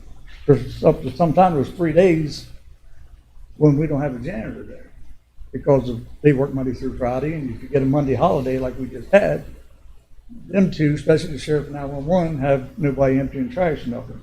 So Mike, we've got out a request for him. Mr. Davis has had it, and for you guys to look at, maybe get a part-time janitor. And you can see in your, and with your departmental spreadsheet, your departmental budgets, I actually did a spreadsheet that gives you previous years, what the budget was this year, what's been spent to date, what's requested, and then any personnel or anything kind of out of the ordinary, I put at the bottom section, and you'll see the cost for a part-time custodian. They don't get any benefits, so no PERS, no health. Just employer FICA is just a little less than $21,000, which is money well spent for our new building. Well, that's one thing we did make a commitment on when we started doing that, was that we was gonna make sure our buildings were better taken care of. Right. And you'll see his wages are up a little bit more this year, only because if you remember, we added another full-time custodian. Once the day report center. Once the day report center. So that salary hit, as well as the increases that the council gave. I think one of the things that helped us a lot too is, you know, prior county commissioner, $100,000 for all the buildings we had, which is, you know, just don't make anything outside the ordinary, which he can't do. The square footage, well, we got 80-some thousand square feet. No, probably a lot more than that. Yeah, we have Oh, yeah. 400, isn't it? 800 and something. Yeah, it's 800 and something. Everything thousand together? square feet. Right, and so, you know, and then one thing we've talked about is having a custodian for each building because they take ownership of it. You know, it's and I think it seems like it's worked really well. Yeah, I think they have. They seem to be doing their job well. I know the ones around here and the ones I see every day. I haven't seen anything out of place in my eyes. Of course, I kind of go through looking for what I got to do, but it ain't like you're tripping over paper towels or stuff like that. You know, you definitely pick up where it needs to be. Of course, you got the weather days where you got the tracks coming in from the snow and stuff, but that's going to happen. You can't help that. And the marriage between our custodial staff and community service has been really good. For example, this week we've had 2 or 3 community service workers just in this building, wiping the floors down. You know, we've had actually the week that you folks didn't meet. We had all the offices cleaned, windows washed, and things like that. So that marriage has been pretty good. It's worked out really well. Yeah, they've even been bringing them up to 750 there and cleaning our 2 bathrooms and kitchen in there too. So it's worked out real well on all points, I think. Even in summertime, with all they do with sticks and leaves and landscaping, you know, that's a big part of how everything's starting to look and appeal around here. Well, just the collection of the leaves in the fall. Yes. That's something that you folks would spend days on. Exactly. Don't worry about it any longer. Yeah, no, Steve and that whole crew does an outstanding job. That whole thing. So to be commended. 750 working out really good for a new home? Yeah, I think so. We got some problems, but I don't think it's nothing we know, but some little bit of roof stuff and a couple of little small things. But, yeah, with us and the cops, the guys out there in IT working on the police cars, and you never know what's coming in and out the door there, so you gotta watch your P's and Q's going out the back door. Sound like a candy shop, huh? Well, we got to do something with the front here real soon. So, Well, I told them we're getting ready to put the RFP out for the roof. okay. Whatever happened to them big old compressors that was in there? They're still there. Still there. The rotary compressors Yes, are sir. piston, Big ones too. so volume, not pressure. Yeah. Right. Yeah. Big ones. Yeah, with tanks and all kind of yours. Told the council all the rooftop units for senior services are now in. Yes, they are all. I got the last 2 yesterday. We ordered them things in June. Amy's excited about it. Amy's excited about it. I have talked to Tom Chad. Dawson and Chad Roberts. So we're all scheduled for February the 9th. After I come back from vacation, we're going to put hopefully all 4 in one day, but I don't know. We'll shoot for that. Because I got the guys, there's 2 units up there now that does not work. So I told them I'm on vacation, get them unhooked and unplumbed. Then whenever they come there, we can get them 2 off and get them out of the way. Told Amy they're going to close that day. So we don't have interference with drivers and cars and buses and Trains. somebody being in the way where they don't need to be. Right. So, yeah, that is set for February 9th, weather permitting. So if you're ready, I'll get on into my budget lines if you're ready. Yes, sir. As you know, the top part there, Mr. Davis takes care of. I guess my first line is like 216, maintenance and repair of equipment. You see, it was at 3,000, we took it to 6. Biggest reason I doubled it, we doubled our equipment. We've got 4 snow blowers, we got a John Deere tractor, we got a skid loader, we got trailers, we got Salt spreader. salt spreaders, you know, everything. So the forklift and all kind of changing oil's gotten expensive. You know, just with oil changes and filters. I just spent $200 getting a power stroke service. You know, so. Oh, yeah. So that's why that increased. The professional services on line 223, I did not have anything in there last year. When we got into switching around some janitors, I had to pay for some drug testing, and I didn't have no funds to pay for them. So between 223 and 230 contractor services, we put $1,500 a piece in there for janitorial stuff, drug testing, employee services, whatever else we might need in that line. Departmental supplies, number 341, I left the same at 6,000. At 345, I raised uniforms up from 4,000 to 5. Before, I never really counted the girls in my budget because Penny just bought us these. With the ladies, I take them to Super Shoe and they buy the smocks and stuff, and we just add them to the cart and it all comes off of here. And we got rid of a couple and hired a couple, and so I was running out of money real quick with uniform money. So when you got rid of 3 and you had to hire 3, and it didn't take long to go through that. We know that Um, we will be losing one custodian this year. Bill, Bill will be retiring. Oh, this okay, summer. yeah. So we know we'll have some uniform expenses. So there'll be another one to replace. Right. Okay. 457, the capital outlays and buildings for us, we left the same at 10,000. The big change is the equipment, we went from 10 to 20. Talking about getting a snow blower for the skid loader, everything we push is up here, around here, and with the curbs and everything. So I've talked to Winchester Equipment, Arden Equipment, and as soon as I can get one as old as, for a 6-foot snow blower for a skid loader. So if this gets a approval, we'll go ahead and order one, and when the budget comes through, hopefully we'll get it by August, and it's not December. I like the units. I think what we're gonna do is go in and order it now, because the way it looks now, unencumbered fund balance, the low bid is about 8,000. Yes, sir. Mhm. Unencumbered fund balance, the way it's trending right now in this budget, we'll have enough to pay for it out of facility. We have to move a little bit of money into capital. so you'll do it this year? But I think if we don't order it now, if we wait until July or approval of the budget in March, we may not have it. Till December or So something. what I think we're gonna do is just go and order it now. We'll have enough money to pay for You have it. a manufacturer that y'all looking at? Whoever, I forget the name of it, started with the E. Mhm. Erskine, something like that. Okay. The Chuck Alexander for Winchester Equipment. Oh, yeah, okay. Was who I've been dealing with that one, and Michael Shade. Yeah. So that's the two lines I threw in the water, and that's the two that bit back. So. And we did buy 2 additional snow blowers about a month ago. Yes, sir. A 30-inch and a 24. And we're also gonna purchase a small trailer, because there's no way to haul the snow blowers unless you get them up in the bed of a truck. And with the snow and everything, the ice and little aluminum ramps, we had one of our employees, the ramp kicked out on kind of Scones Lake up there like 2 years ago.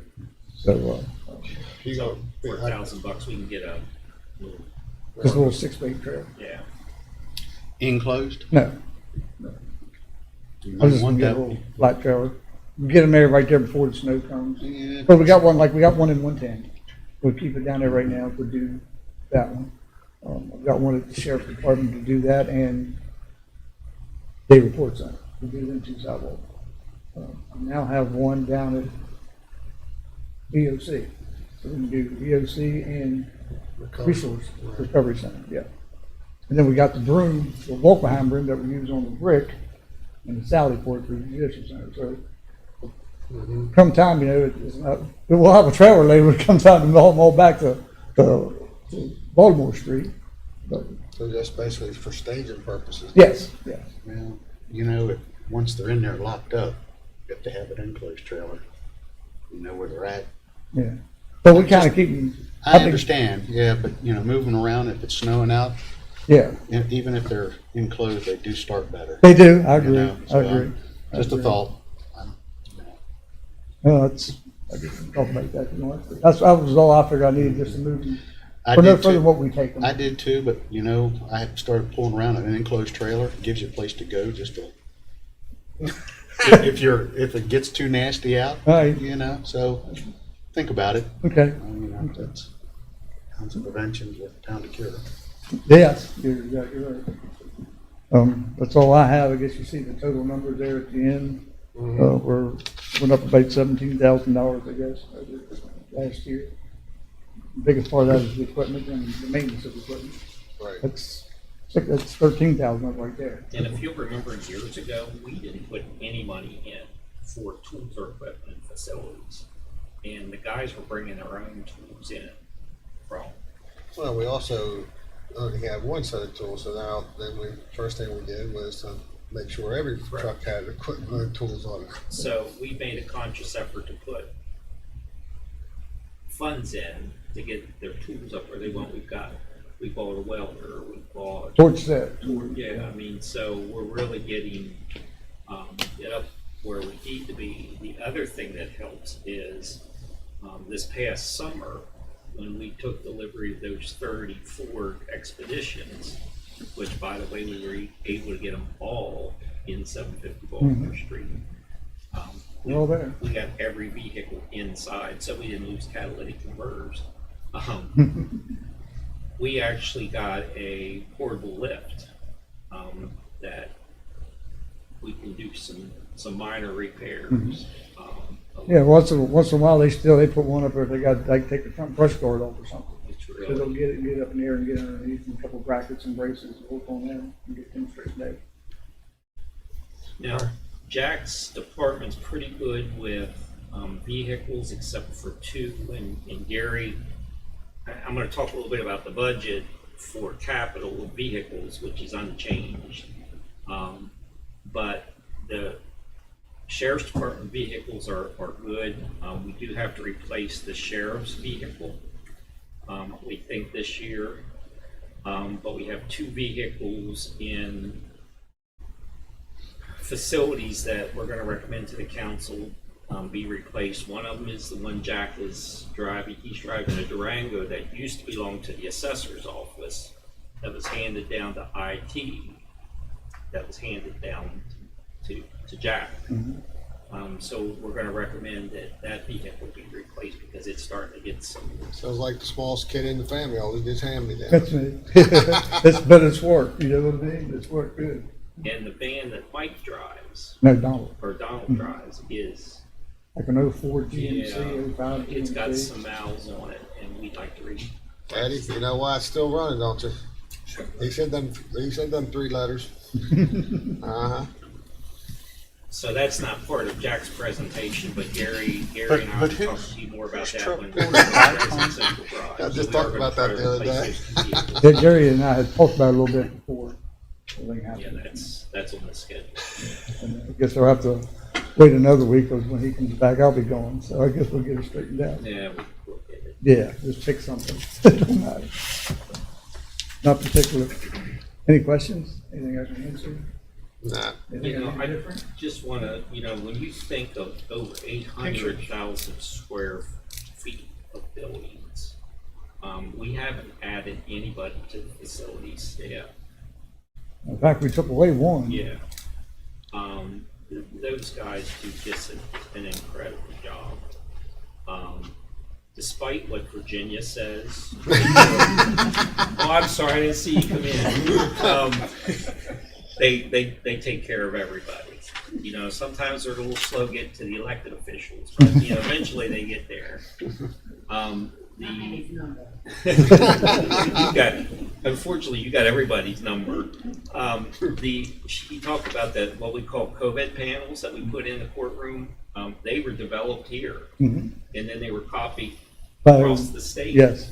The Supreme Court actually sent someone down to see how we were doing it. So at that time, that's when plexiglass was like $400 a sheet. It went crazy through the roof. Right. So I said, why don't we just use that window stretch up your heat with the dryer? So that's what we done. Oh, yeah. Yeah, that's to keep tight, so when they get wrinkled in, we got a Just 12 volt or a 20 volt dryer from Have D-Volt. have heat gun. Yep, It worked really well. that's what we use. I used Keep to those run pine the- lumber. I used to run the heat shrink table and have nickels. Oh, sorry. Yeah. If somebody tearing a package, you took it back there, you wrapped it in plastic, and heated it up with a heat gun, same as new. Yeah. Remember that, Penny? I remember Huh? that. You're darn right. Penny and I caught up in the stockroom once before.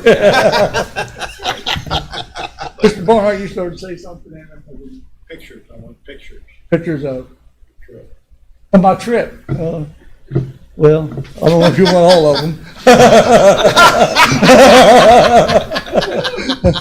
Only the ones we can make money off. Yeah, that's what I was afraid of. He's going to take pictures of one of our ex-sheriffs in a thong. Yeah, that one's going too. Ex-farmer in the fall. Yeah. But Jack and his guys do just incredible job, and Jack sees me every day.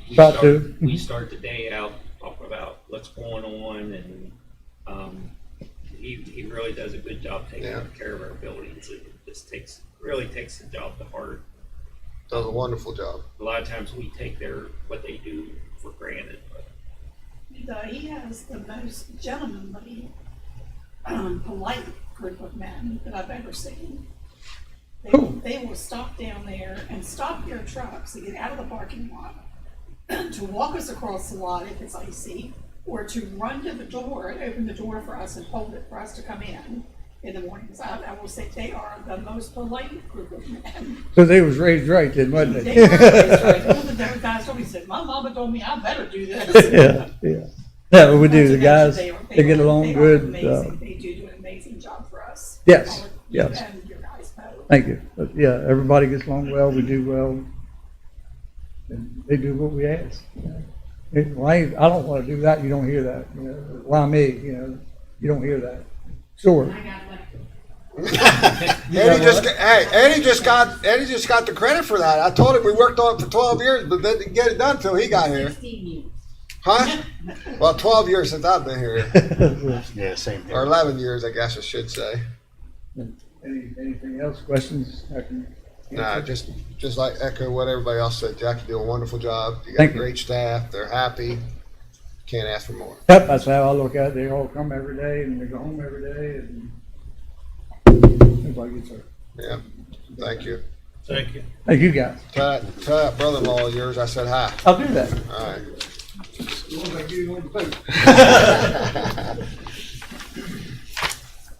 I think we're gonna close trailer. Yeah, I never even thought about that. We've got And make it even big enough that you can get. a pond in there. All right. Well, believe me, I've been soaking wet before. I'm glad I had a trailer I could at least get in That's a and, good point. you know, they can hang an extra jacket or something. One thing I noticed when I went over to the judicial center, I noticed something that was getting really close, Eddie. It looks like you're about ready to put a new set of tires on that truck if you don't get rid of it soon. Oh, I am. Yeah, one or the other. That's what I did the last time when I bought my truck. I didn't buy tires, I bought a truck. That's what he said. He said never buy. I don't buy tires. Yeah, I haven't bought tires for years. All right, I next did on on this it. last truck because I had to blow Well, we don't have anybody for an applicant, so. Next on our agenda is Beverly Van Meter, president of CCAP Loaves and Fishes, budget presentation for 22-23 request. Good afternoon, Beverly. How you?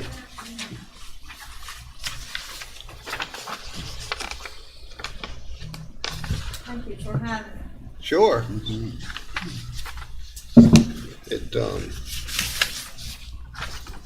Let's see.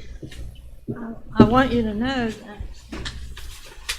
that since Virginia came in, there are 2 members of the Martinsburg High School class of '64 present at this meeting. We expect due recognition, right, Virginia? Go 64. You certainly Yeah. have the majority. Thank you. Yeah. We think we have a class of good citizens. Yeah.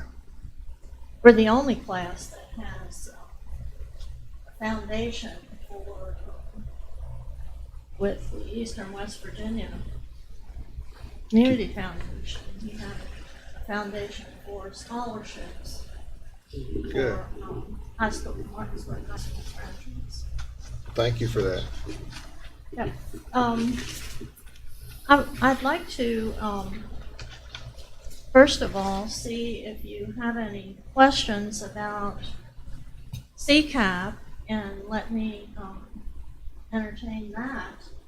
I don't know how familiar each of you is with the workings of CCAP. I'm prepared to give you a few statistics from 2021.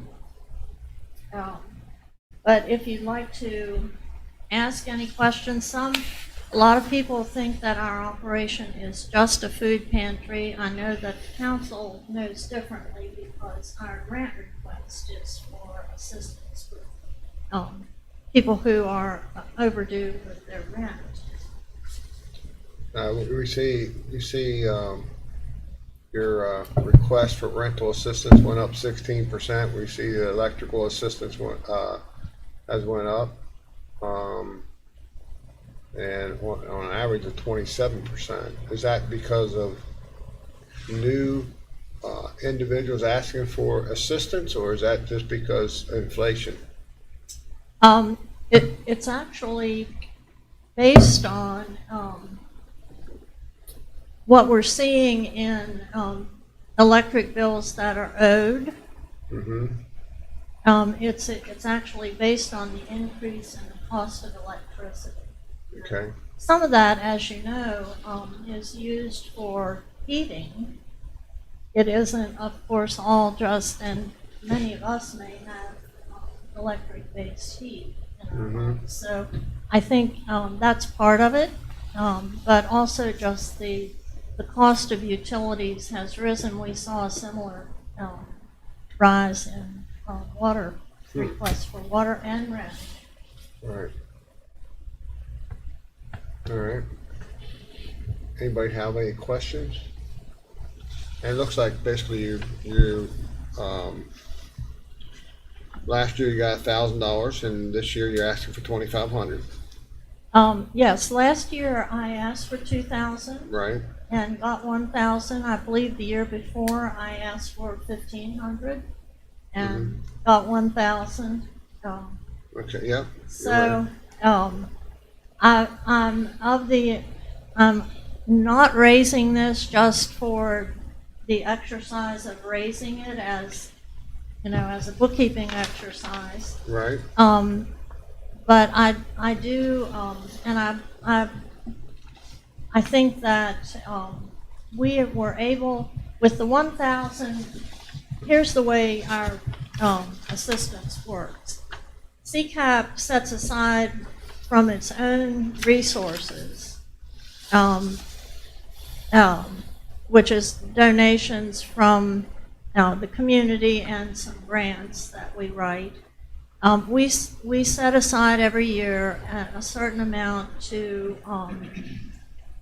assist with rent, electricity, and water and sewer in the case of the city.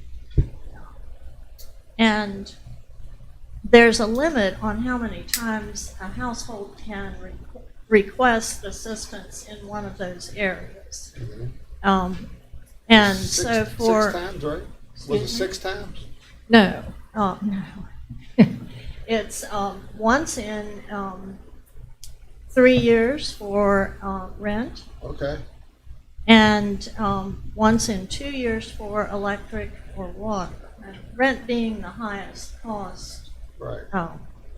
And what we do with grants like we got from the county is a lot of times what we have set aside in our budget isn't sufficient to meet all of the requests if a person brings in an arrears bill. And they have to have a bill that's in arrears.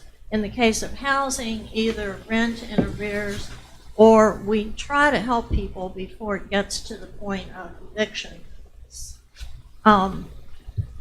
So typically we would add, as needed, $100 to rental or water, or usually water is not that high, or rental or electricity from our funds that we get from the county. That many times is enough to, it's either an amount that the landlord will accept, or it is an amount that completely pays the bill with that $100 added. That way, we're able to help 10 households with the 1,000. Okay.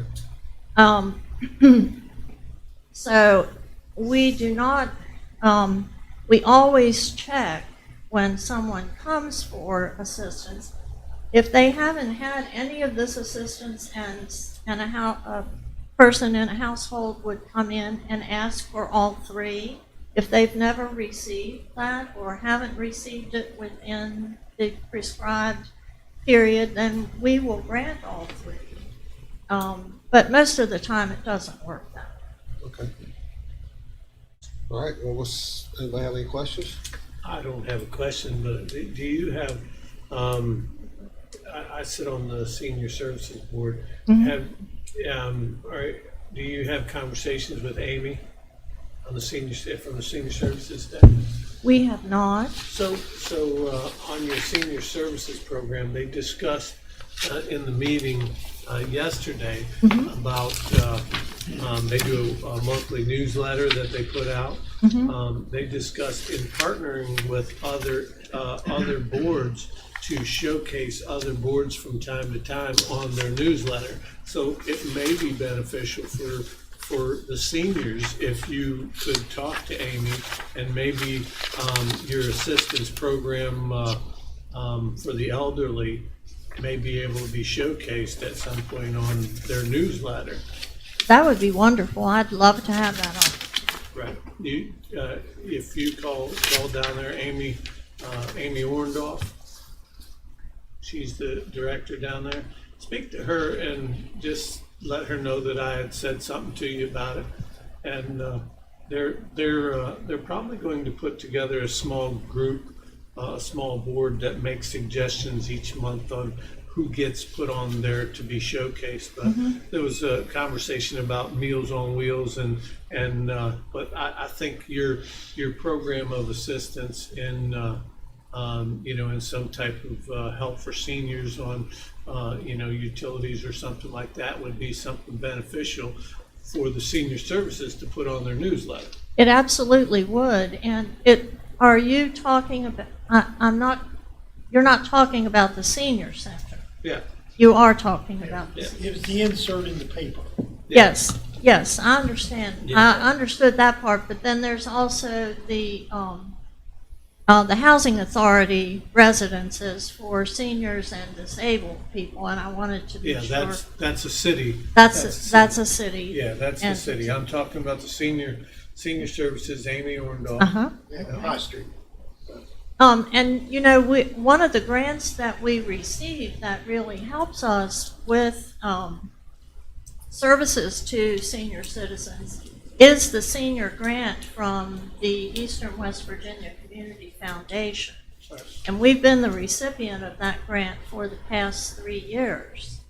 And that money goes directly for, that money gets set aside and used for utilities, rent, and other. We had a project a couple of years ago, and we've kept it ongoing, where we used that grant to as seed money to buy really nice grocery carts of the type that you often see people walking with, wheels and kind of a crate.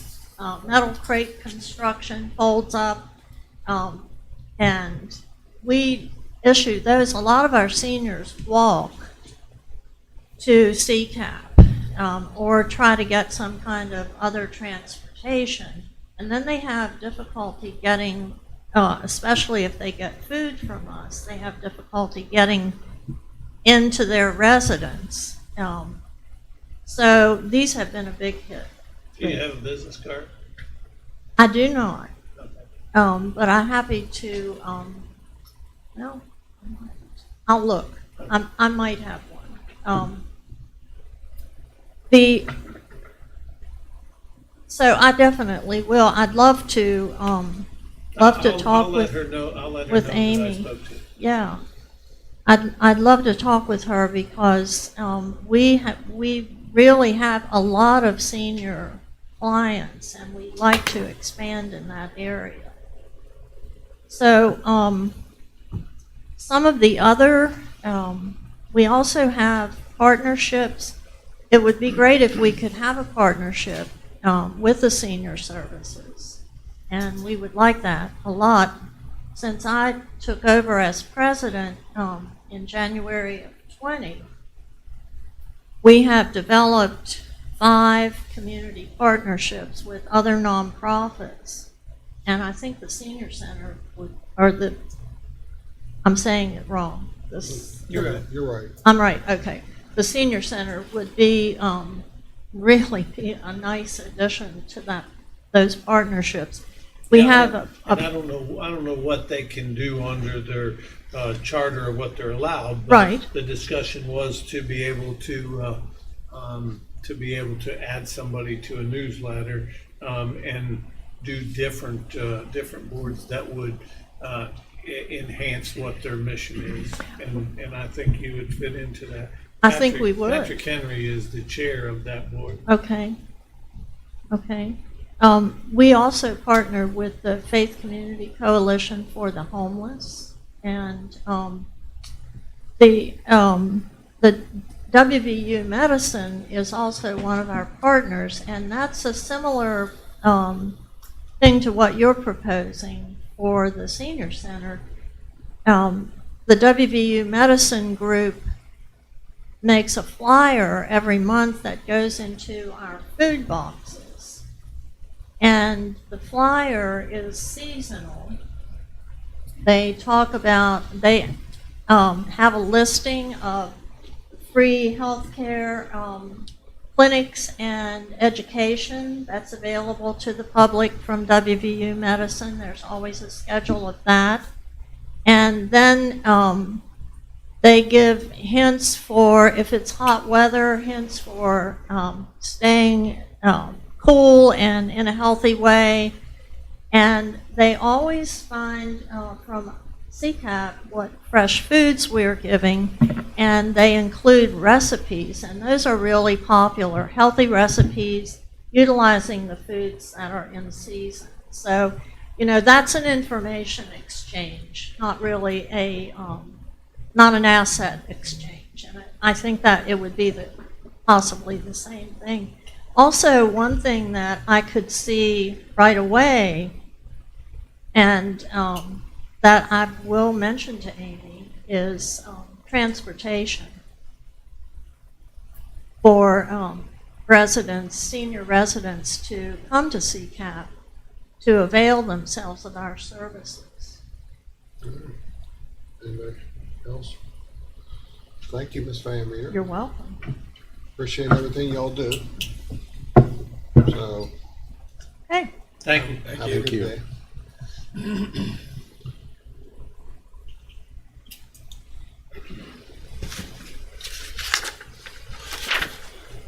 Next on our agenda is Virginia Sign, the Circuit Clerk of Berkeley County, budget presentation in 2022-23. Make sure you give her a good grilling this time. No, I know. Miss Sign, it's always a pleasure to see you. That's right. It is your last one, so they're not going to let you off easy. The only thing I'm asking for is the same thing I asked for last year, same budget, $1,000 across the board for those. Last year you asked for $1,000, you got more. Yeah, that's great. I appreciate it. Yeah. Same budget as I've presented for the last 2 years. Well, you're always, when you come up, it's very quick. Very quick. I think she's smiling more than she was last year. She is. Yeah. She almost seems giddy, you know what I mean? You'll miss me. Yeah. Well, We will miss you. Yes, we will. There is no doubt about that. Miss Sign, it's always a pleasure to see you and try to work with you. And when I say try, it's not because we don't try. We try hard, but it's I mean that it took so long to get stuff. So that was, you know, we try. Sometimes Doug's a little difficult. Yeah, I kick the can down the road all the time, you know, but it's been a pleasure. It really has, and we'll wish you the very best. And you and I talk a lot about how important family are. Yeah. So, but you have friends here, that's for sure. Thank you. I've had the pleasure of working with Virginia for 17 years now. That's why you're bald, right? It is. I had an afro when I first met her. I had dark hair. Jim and I did too. and she was the only elected official of all of them that I worked for that I knew when we went into an unemployment hearing to defend an involuntary separation, that we stood a really good chance of winning when we walked out because of the documentation that she had. And I don't think we ever lost. The only one I lost is the one in Norwood, her representative. Oh! That's the only one I've ever Now, met. he just had a birthday. Happy birthday, Norwood. That is the only one I ever lost. Wait till I see him. I'm gonna point that out. Oh, it was. He'll tell you, well, by golly, lawyers do lose. There's always a winner and there's That's always the a only loser. one, only one we've ever had to pay. Yeah. But Virginia has always documented everything, and she never called me until she knew she had all the documentation that she needed, and it certainly made it easier. I keep a book. And you don't know how much I appreciate you. Yeah. So, She never called me just to say thanks and ask me how my day was. Right. You know. She don't have time for that. Let's get right down to business, Mr. Davis. That's exactly what it was. I'll reach up. I have no problem. I have a form. I have no problem filling it out. Yeah. She and Betty Hutzler. You and Betty Hutzler. Betty's returning in April. I had nicknames for them both that we can't repeat in public. You sure you don't want to tell them? No, ma'am, I do not. Not while we're live video streaming. Thank you very Well, much. who came up with the names? Actually, Betty did. Okay, maybe we'll bring her in. Yeah. Yep. All right. Well, thank you for I've enjoyed it. Yeah. Tell us again, how many years you got in? 57. How many? 57. 57? It's quite the record. It'll pay you to retire. Yeah, and you're worried about 12 years. I know. She make me look bad. I'm paying the county to work. And just let him know, 65 is not when the bottom falls out, is it? I just didn't want to work up into my 80s, so I'd do another term. I'd be way past my 80s. So not going to do that. Yeah. Not going to do that. Well, you got to draw the line somewhere. Yeah. That's for sure. And whatever makes you happy and lets you continue to do what you want to do, that's where you got to decide. Well, if anybody listened to me, there's only, I think, one person that put two and two together. 6 years ago, I said I had a granddaughter out of St. Joe, out of Goretti, and almost out of college. She will be at her senior year in her second semester when I finish. So, there was only one person that kind of put that together and knew what I was talking about. But now I hear you have adoptive great grandbaby. I've got all kind of babies. I've got 4 of those. I've got four babies I get to see almost every Friday night. So. That's what I hear. Yeah. On this side, I do wish you the very best. We'll see each other over the year. Yeah, you'll be back. I know. I'm not far. You will. I only but, live on the other end. You know, the thing about it is, you know, and I appreciate this personally, you've always been so very kind to me. But from me learning about your operation, and mostly through your employees, and our conversations that we've had, but the efficiency that goes through that office, the amount of work that goes through that office, you've been able to put together a very good team of people that work with you. But that takes leadership. You know, that takes leadership, and I know leadership is a little bit of give and take, you know, to make things work. But as a public servant, you have served the people of this Berkeley County extremely well. Thank you. Thank you. Thank you. All right, Miss Sign, thank you. And thank you for the electric. You're quite welcome. Actually, I think she Come over deserves and- it. Hey, I great think she photo deserves finish it. today. How many Standing. clubs we have? Yeah. You're welcome. We're going to declare all those surplus, right? Huh? We're going to declare all Well, those I said I extension wouldn't cord have surplus, a- right? I wouldn't have an extension cord sale. I still have them in boxes Well, over there. when we lost the power earlier today, we were just going to come over and get them and run it from one of the houses across Oh, there you Raleigh go. Street. But we'd have had plenty. I know you did. Miss Sign, before you leave today, Mr. Whitaker thought it would be appropriate if we show our appreciation. So for your 57 years of service.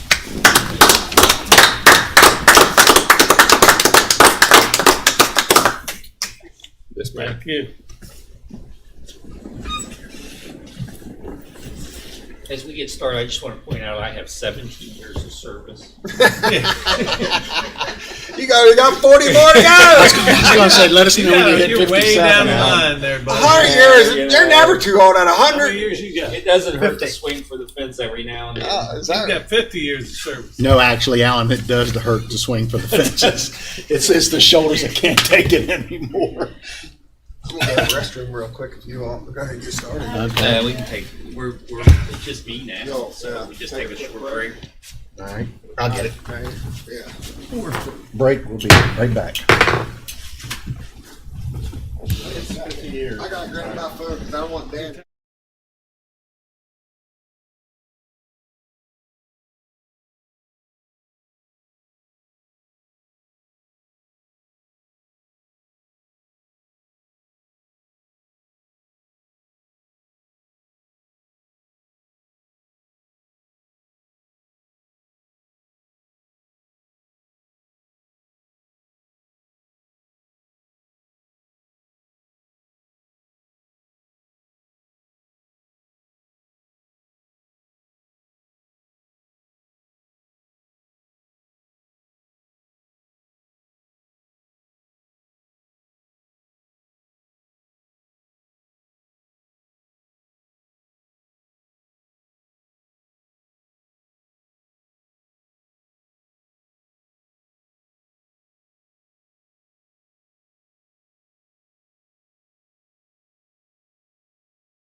Ready?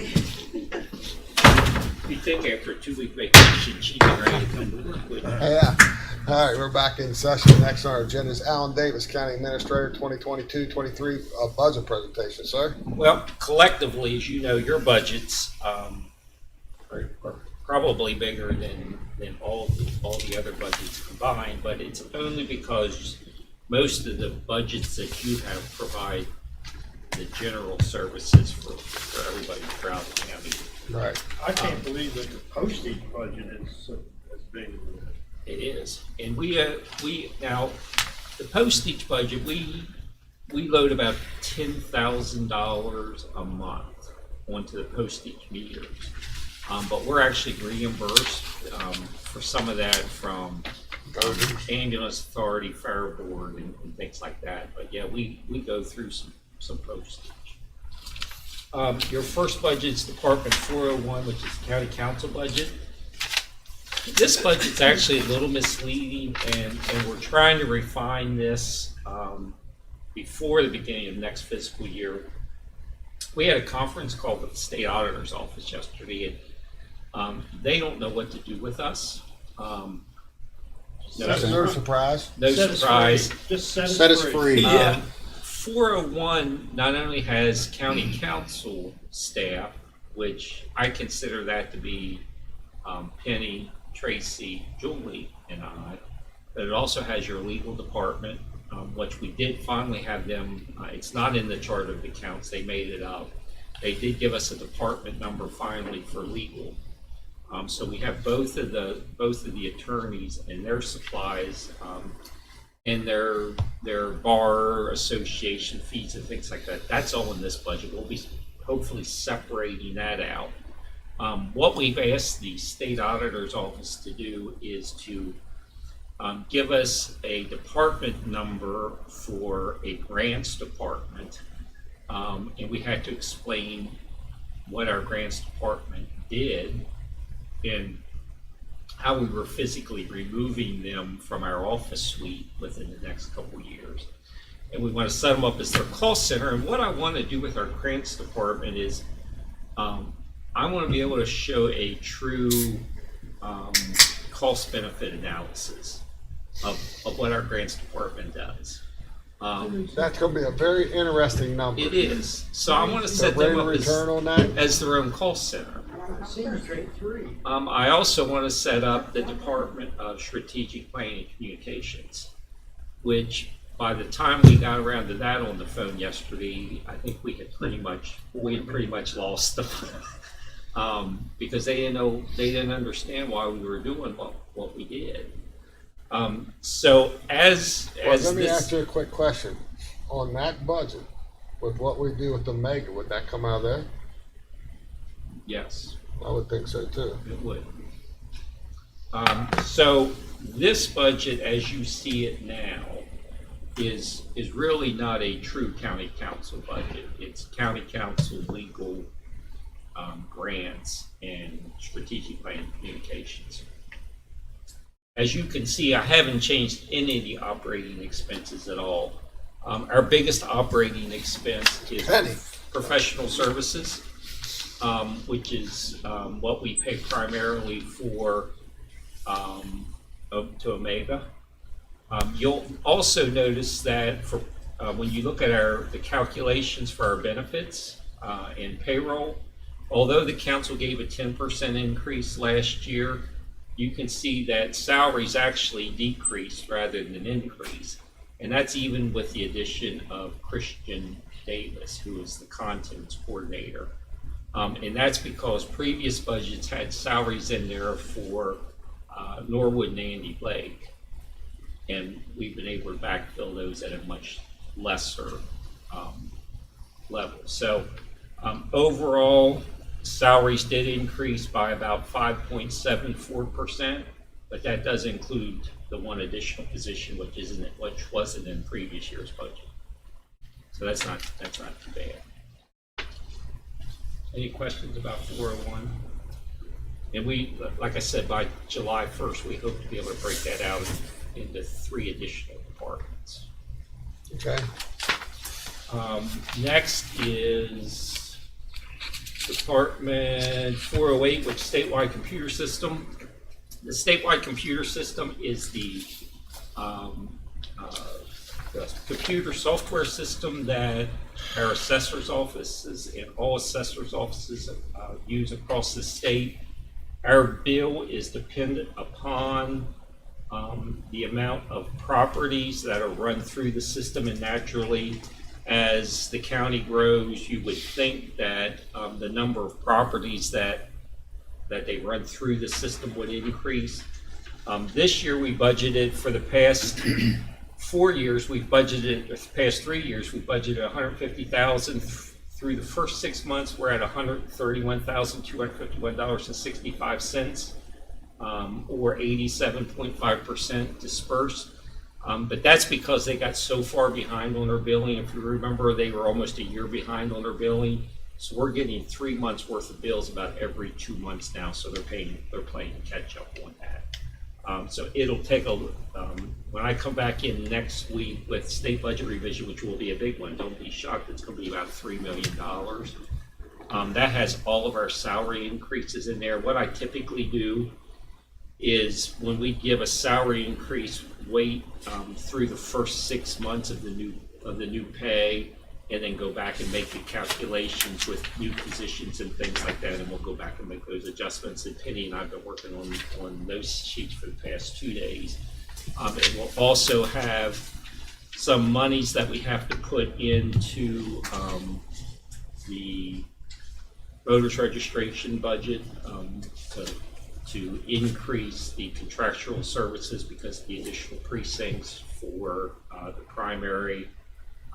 It has the grants money that we're going to be putting into the Sheriff's Department budget, about $80,000 for supplies, which you approved. And then when we get that money back, we'll just put that back in contingency.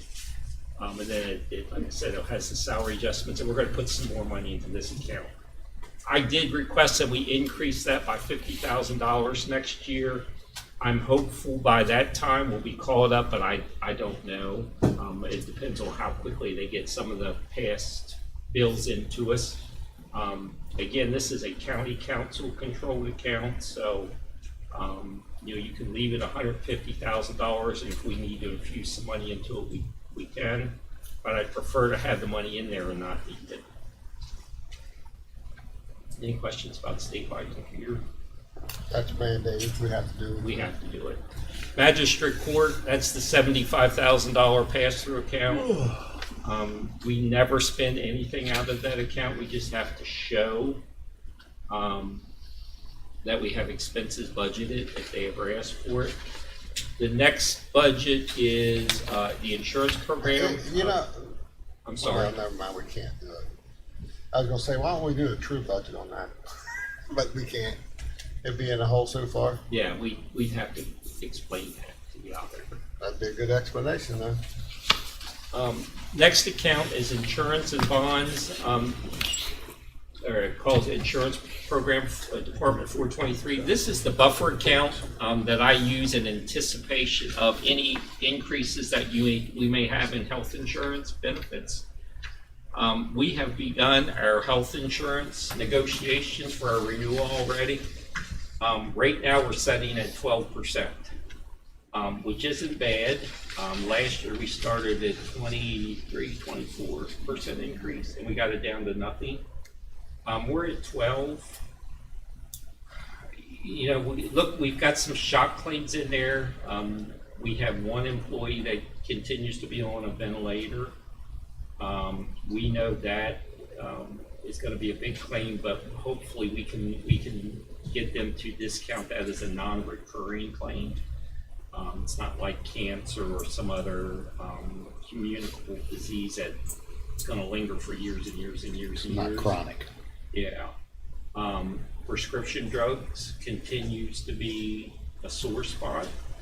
Prescription drugs are running around 40% of our total claims paid.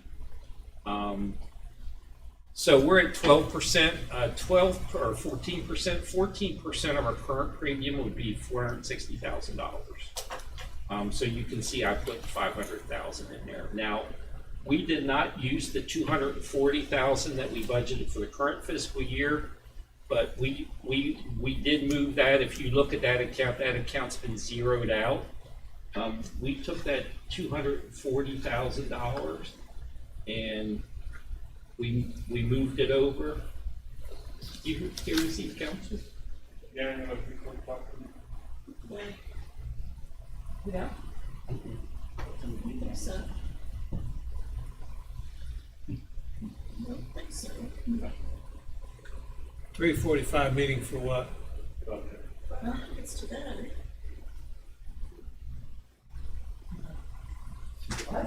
We're ready. I don't think it was today. I have a schedule here.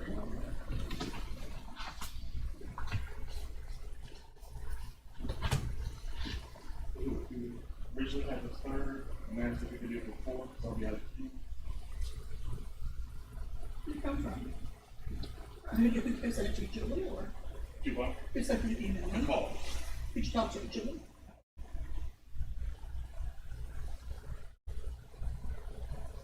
I'll go ahead, I'll go check the schedule. That's fine. I don't think it's today. Alan's checked the schedule I don't now. even see it on this current schedule. Yeah. Oh, yes, I do. 3:45 on February 3rd, next Thursday. We don't want to do that. Well, when I called, because I'll actually be in demand next week. Oh, I think we were gonna try to move it, but I don't think I moved it yet. It wouldn't be today, but I don't know if it's paying up Thursday today. Well, I'll that's, try to move you, but it won't, I can't put you in today. that, and it's not been posted, so, Yeah. Okay. I think it already posted. sorry. That's okay. Sorry. Get ready when you're ready to go. Alrighty. Okay. Luckily, you did that I'll far get you- ago. I'll send you, I'll check the schedule, see if I can move you to. You're welcome. So we put 240,000 in the reserve this year and we didn't need it. But I did move that from this account to our checking account that we pay all of our premium out of. If you remember the past 2 years, December of 2020 and November of 2021, Highmark gave us a vacation from our premium. We went on and billed that premium through for the month. We didn't charge the employees for our dependent coverage. For the dependent coverage, that I gave them a month off from paying that additional premium. But the money that was extracted from departmental operating budgets, that was actually moved into our insurance account too. We've been pretty frugal in watching our accounts. We have $1.2 million of excess funding in our health insurance checking account right now, Of the self-insured portion. in our self-insured portion. I got a lot of surgeries need to be done this year. So, This one's coming up, I'll know after February 14th. we budget. Yeah, you'll probably have more than you think when you spend 10 days with your wife. I told people, if y'all hear man or woman overboard, you'll know it's us. So I'm asking for $500,000 in anticipation of not being able to negotiate that price down. For the past 2 years, we have not had an increase. Right. So, Yeah, it was But- impressive last year. but even 14% is not.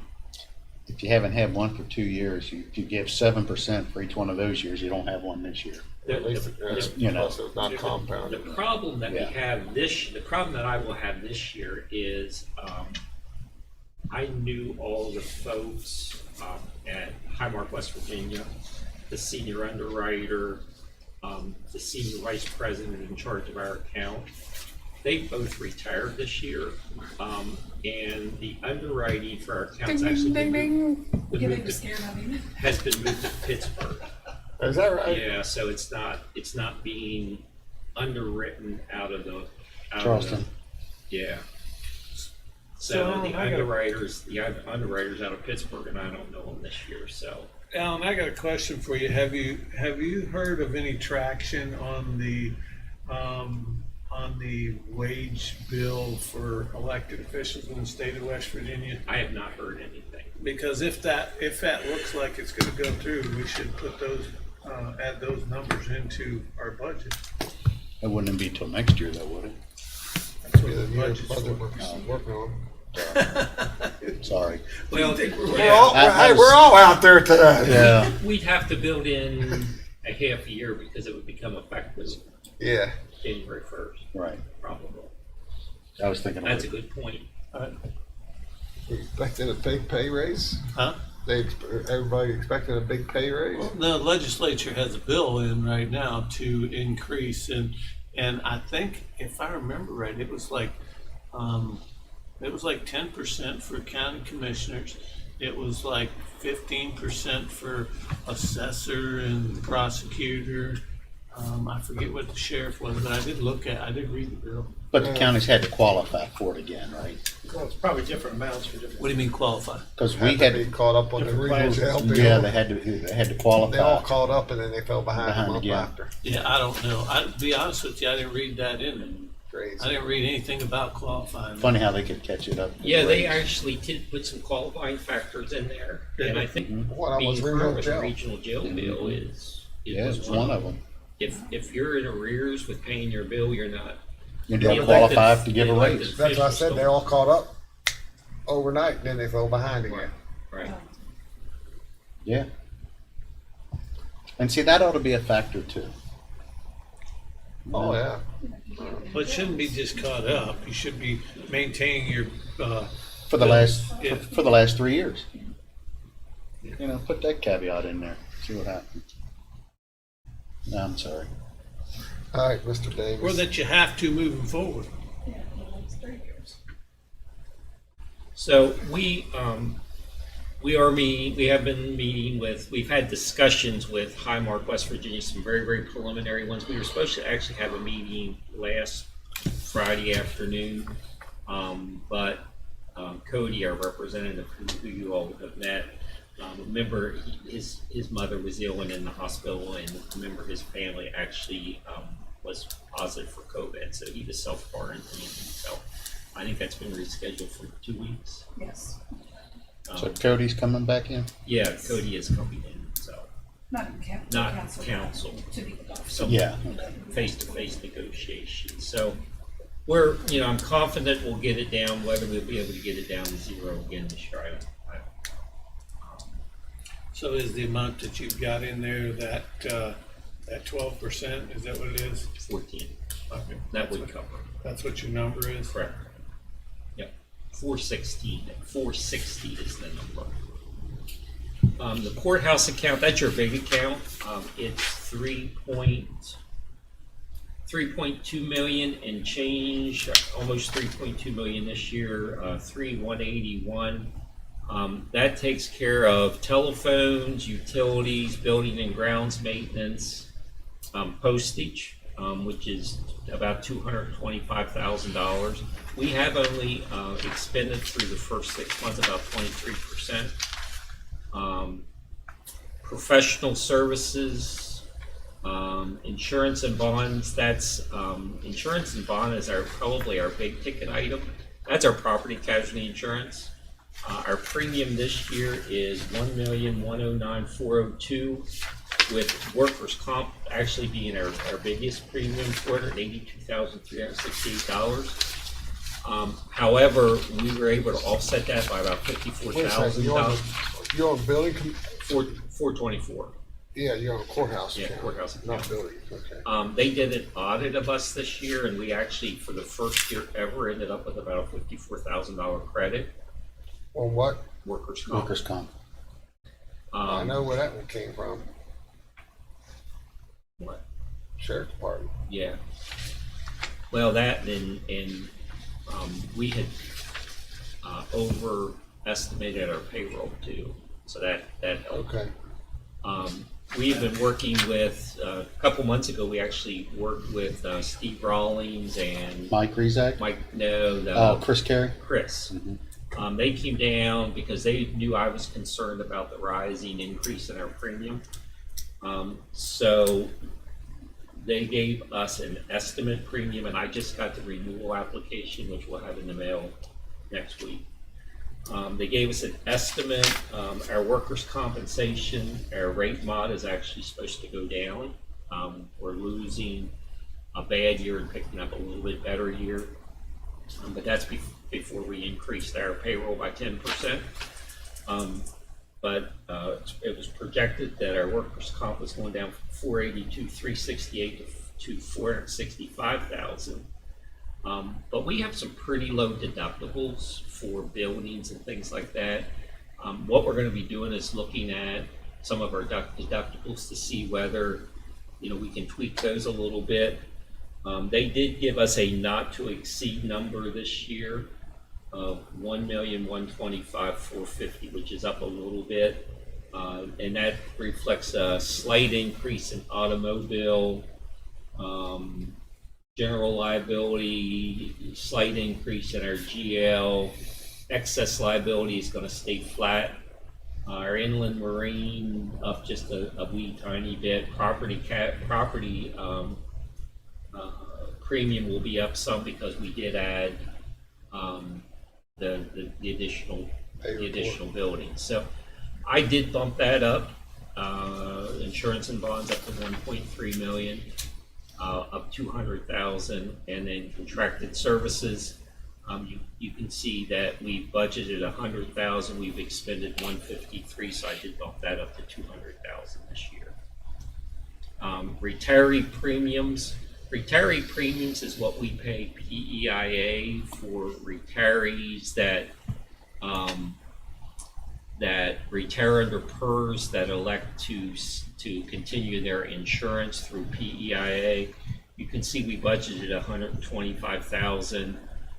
For the first 6 months of the year, we've only expended 41,218. That number actually has been decreasing over the years, the actual premium that we've been paying.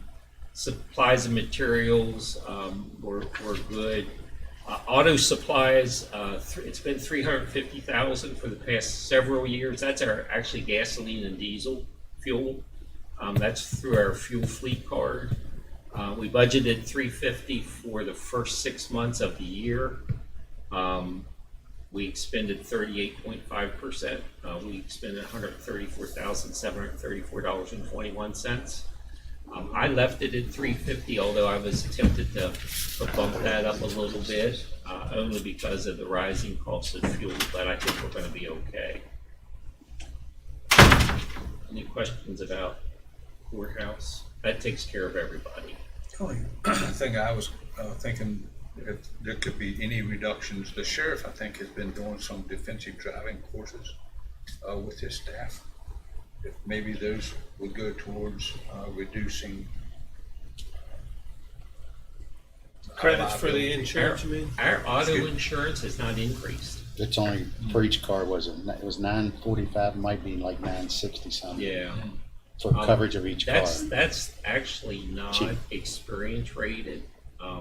Everybody across the state pays the same amount per automobile.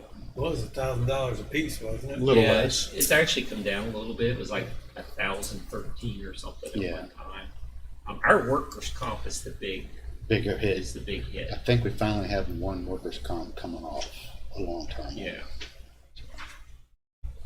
And we did That's add, last I heard. we added the excess liability, if you'll remember a year and a half ago, maybe 2 years.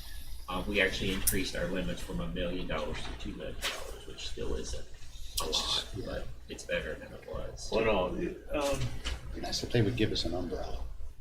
I don't know if they would offer that. Because umbrellas are cheap. It would be nice if we could just go out and buy an umbrella on our own.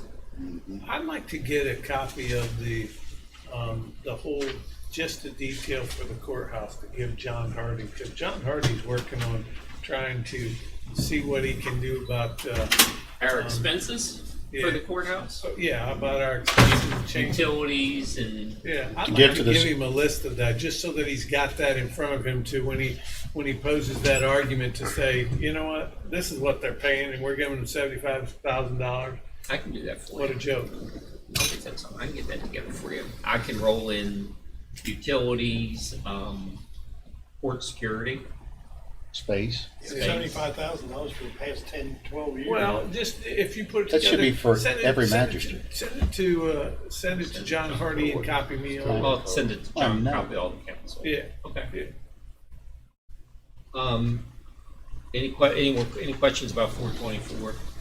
425 is the building, I call it the building commission. It's what we pay all of our bond payments out of it.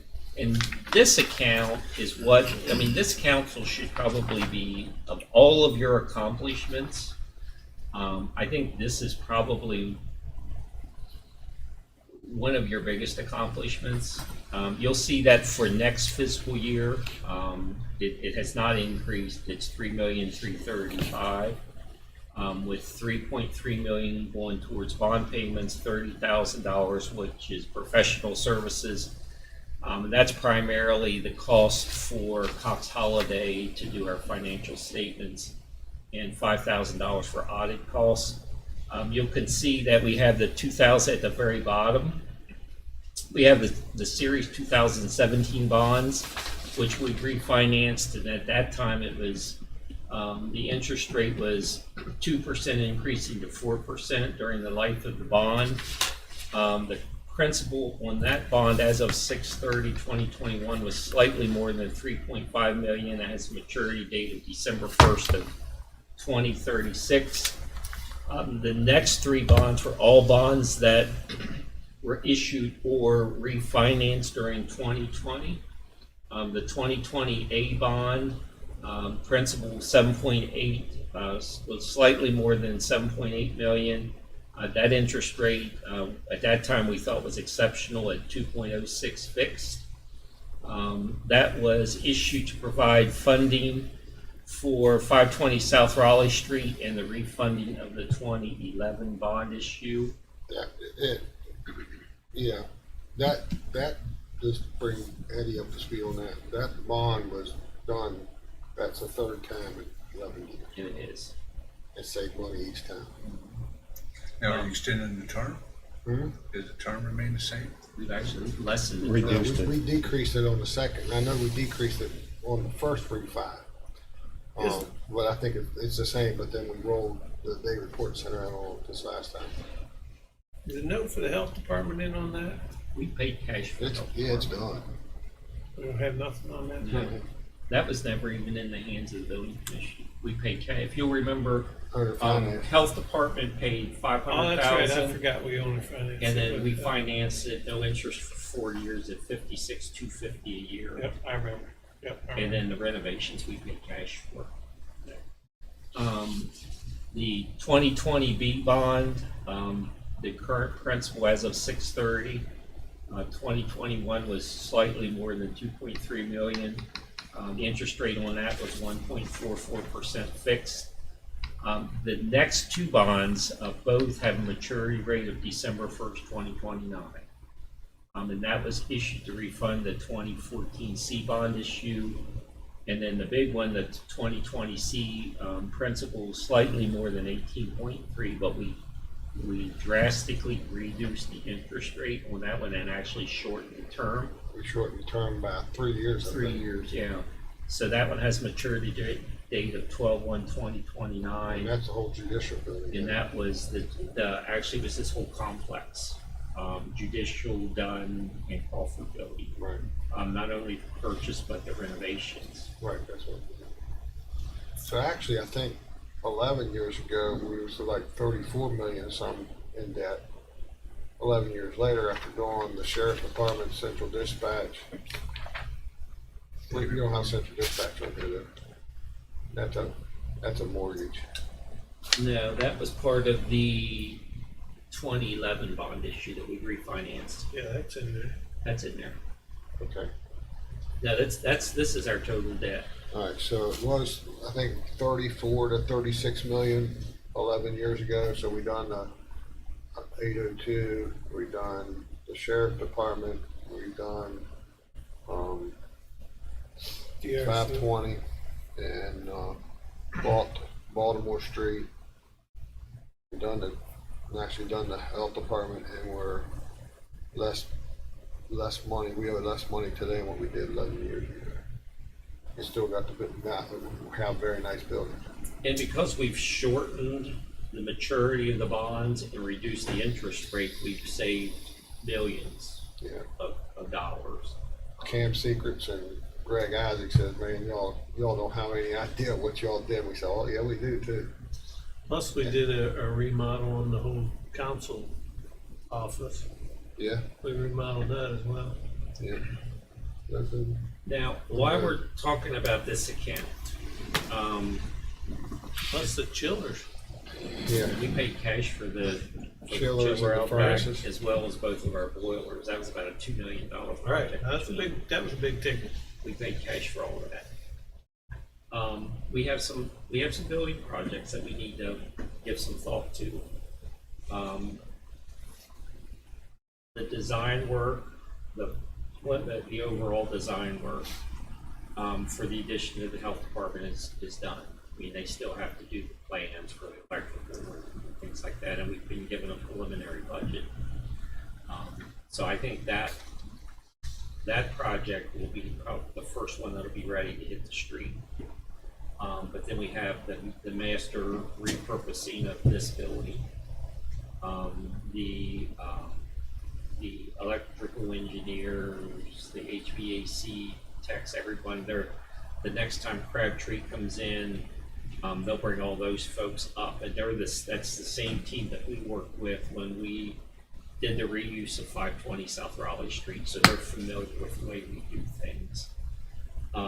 So that project will be presenting itself pretty soon. We have to think about, what do you want to do with 520 South Raleigh Street? Once we get the design of these two buildings done, the council will have to give me direction on, are we going to finance it? Are we going out to the bond market? Are we going to use some of that American Rescue Plan money, which we've already got written confirmation that we can use that for both of those projects? We got Crawford We've Building. got the Crawford Building. We got 110. And we have 110. 110. And the HVAC system for 100, and the HVAC system and the lighting on the judicial, at the judicial center. which is about $7 million. Correct. So we've got some big building projects.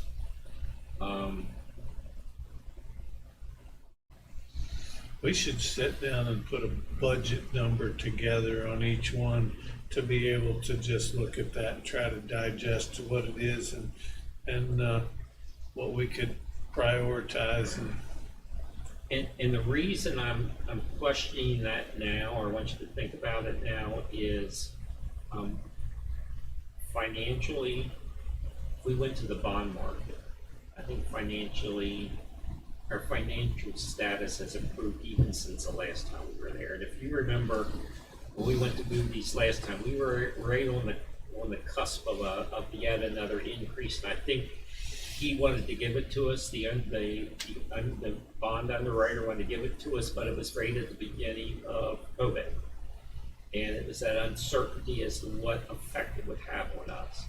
Since then, we've put another $1 million in our rainy day fund. We have about $7.2 million in rainy day. Financially, we're real strong. Interest rates, the Fed's decided yesterday to keep the interest rates where they are for now. But the anticipation is that they're going to increase it by 0.25% for up to three times this year, and it's going to be key to inflation somehow. So it's just, I mean, 0.25% doesn't sound like a lot, but if we're borrowing $30 million, it's a lot of money.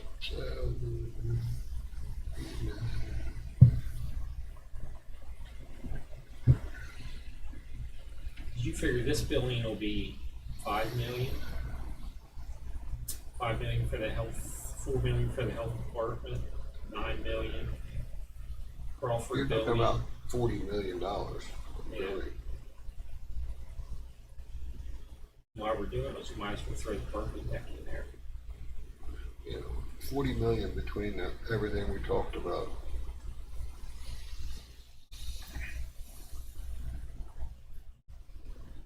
So, what you're looking at. Something to think about.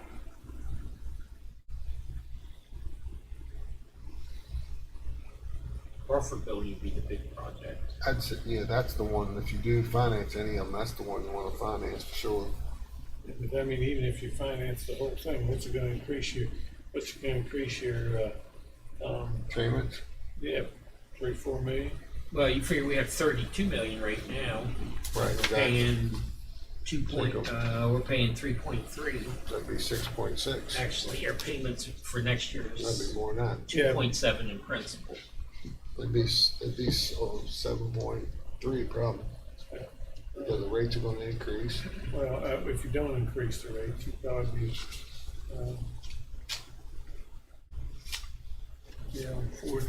And plus you gotta have the CARES Act money expended, so I'd say you're gonna have to put. Well, we have to have it committed. Yeah, but still, over a period of time, it's gonna. Well, you've got about 2.2 million in requests from outside agencies for next fiscal year.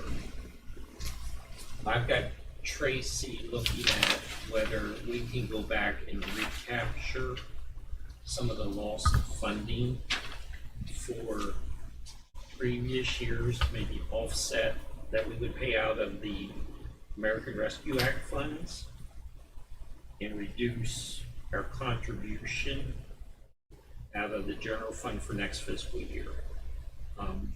For example, the city of Martinsburg took their American Rescue Act funds and reimbursed themselves for public safety wages, which you're allowed to do. but they also took a pot of their general fund to give out grants, is what Correct. they call it, how they did it, which allowed them to. So, I mean, we've got some flexibility, and I truly think that from talking to some of you individually, that you might want to do a little bit more for the outside agencies this year. Again, it's not my decision to make, but we have the wherewithal to be able to do that. And even if we put them projects together and finance 25 million of it.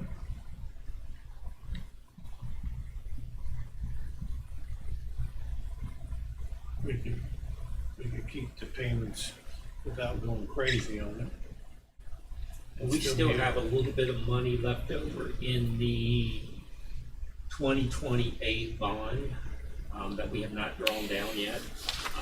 We came in under budget for 520 South Raleigh Street.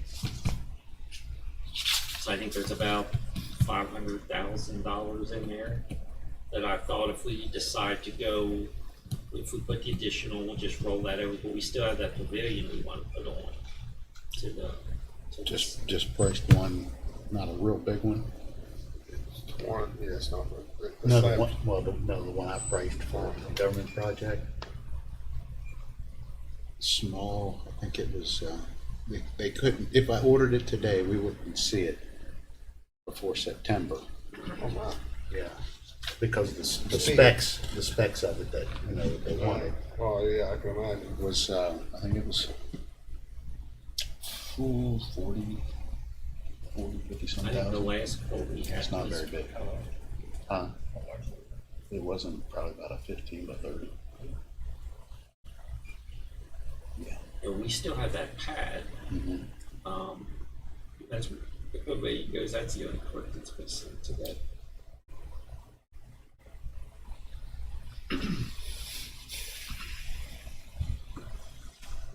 But we do have to give the Fed some indication on some preliminary idea how we're going to commit those American Rescue funds. And we're anticipating, Tracy's out, Tracy Gilliam and April both out due to COVID. But we're anticipating anywhere from $8 to $10 million reimbursement yet to come from the state on some of the CARES Act funds that we've requested, that we've been given an idea. There's a pretty good chance we're going to get that. So it wouldn't behoove us to, I mean, we're all paying hardly any interest on any of this, so it wouldn't benefit us to pay any of it I all. wouldn't pay this off Not when you're getting money at 1.62% fixed. No. I was looking at the 2.61, but that's, still, that's cheap. Yeah. And when you look at where we were 12 years ago, We were wondering if we could ever make the payment. when we were 90 to 120 days in arrears of our bills, and we had nothing in rainy day. Less than nothing. Yes, we did. So this council should be commended for, you've made some very strategic moves, and they paid off over the years. We're also very lucky because the timing for us to do what we did was just perfect. Yeah, but you had to make that decision. Well, you had to pull the trigger. That's what it's always about. You gotta know when to hold them and when to fold them. And some of them we haven't. That's a good idea for a song. I was thinking that same I'm glad you're still awake back there. You guys keep talking and interrupting my sleep. Any questions about 425? Nah. But a lot to think about, that we Oh, have yeah. to make decisions on pretty soon. Contingency, you put slightly less than 1.2 million in there this year, and that provided some additional funding for cops grants, additional firefighters and things like that, but we've actually been able to add to that through state budget revision. The current unencumbered fund balance in contingency, which is going to take a big hit next week, is 3 million. The unencumbered fund balance is $3,362,140 at the end of December, so slightly less than 3.4 million. But we're going to draw down about 2.5 million of that next week.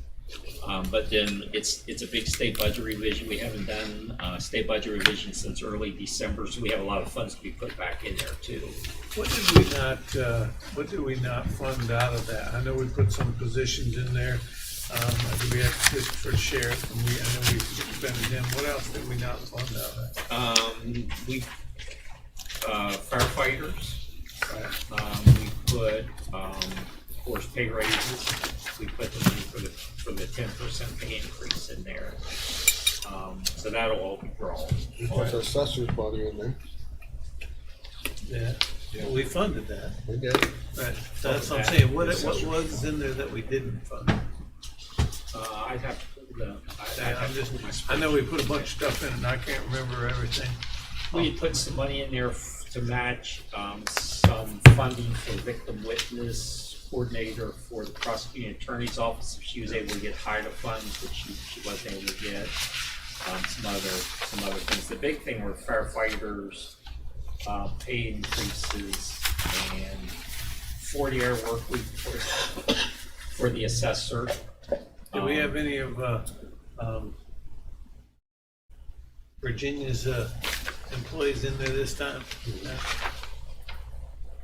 Yeah. I know we had some employees in there. Did we do all the positions we had employees for? Yeah. And then some.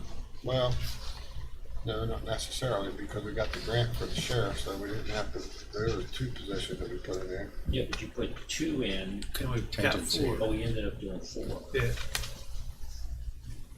Yeah, but I'm saying the 2 positions that we put in there, we're not using all that money. Or you saying we got 6 positions total? No, we have 4 positions. Right, total. funded It's going 2 from from 62 100%. uniforms to 66 And we uniforms. saved something there. Right. 66. Yeah, it was 66.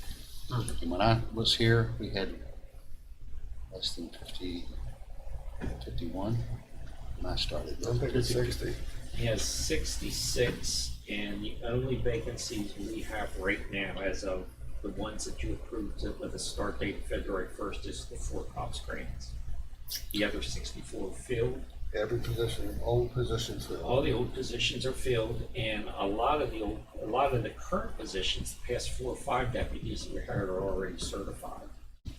So when I came, there was 60 positions, but some of those were court security Oh, too. yeah. So Absolutely. They it got actually limit. backfilled community one of the cops service, positions. Then you home had confinement. resignation, so then we consider the 4 vacancies all cops grant. Yeah, they don't have to do none of them. When we got here, well, 60 positions, and Dan said, they had court security, they had home confinement, they had litter, and community service. And none of that to go, and that's what we kept trying to say So to we Sheriff Keller. We're giving you all these positions, you didn't give me nothing. No, you gotta understand. We took the work away. You don't have the work anymore. What Yeah. are you doing to guy? But no, that's a good bit. Yeah, it's a lot. And you gotta think, they probably gained with these other positions, I mean, you're talking 20%. Oh, yeah. The other thing you have to remember is the council has never cut, It's not like you're running for office anymore. not me. More than 20%, I'd say. The council has never cut, other than one year, we took 9% out of all the operating budgets. Right. That's the only time you've ever cut the sheriff's department budget. But over the years, we took all the vehicles out. If you remember, we used to fund the vehicles through the capital account of the sheriff. Right. We put those in 960, which is the capital account vehicles, which is a separate budget. We took all the IT stuff out. So body cameras, all the equipment for the vehicles are in the central garage. First year I was here, we used his unencumbered fund balance to purchase all those at the end of the year because he couldn't fill his position. So we used the money that was left to buy the vehicles. So we've continued to take expenses away from his account. But Left we've his never- budget whole. We've never cut the budget. Sometimes that goes Unnoticed. unnoticed. Yeah, no, it definitely goes unnoticed because social media posts that. It used to post that. You know, and that's another thing I haven't heard nothing about the headless horseman in a long time.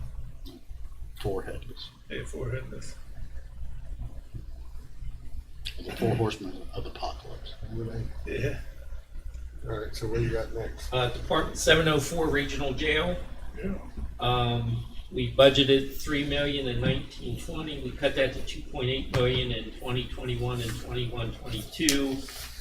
Through the first 6 months of this year, we've expended $2,204,164.34, or 43.1%. I did increase that to $3.5 million for next year. Is that due to the increase this year? Well, not only that, but we're seeing, if you'll look at our trending of our expenses for the first 6 months of this year compared to last year, not the inmate population starting to go up, to increase. We're not getting the credits that we used to get. So, and then in addition to that, we did receive correspondence, October 19th of 2021, saying that they're going to increase our regional jail bill by 12.19%. Now, whether that happens or not, I don't know. So that actually takes into consideration an increase in the number of inmate days and also the potential for a 12.19% increase in per diem. Well, another thing we're seeing, which we said that we was afraid it was seeing during the COVID, I think our caseload, not only did all the services we put in for recovery improve our regional jail bill, but I was also afraid that, court cases are being held back. And I think, and you can see that in our regional jail bill right now, that for the first year in 3 years, they're starting to creep up. Right. And I think that's why we're seeing the number of inmate days go up. Right. Yeah, they're not Well, I getting think some of processed. it's got to do with the sheriff too. Okay. The sheriff's working it, and he's definitely bringing people in. Well, and he is, and I know you haven't looked far enough ahead to some of the other budgets, but the prosecuting attorney, Kate, he's requesting an additional APA and an additional legal assistant, and her justification is the increased workload generated by the new sheriff. Right. mean, it's right in her narrative. Yeah. No, I mean, it's clear that he's doing more, and I that's one of the things I thought as soon as I started seeing what he was doing is that, you know, there goes the jail bill. And hopefully the jail bill will go up, then it should settle back down. Hopefully the state will do something about it. Yeah. But wishes were horses, will be right. So that's the regional jail bill. Next is communication center, that's the 300,000 that, I gotta go. I gotta be. we're almost done. Yeah. I'm almost done. Okay. That's the 300,000 that we budget for non-911 eligible expenses. And we pay 300,000 to them, but then we turn around and we bill them for the lease. Right.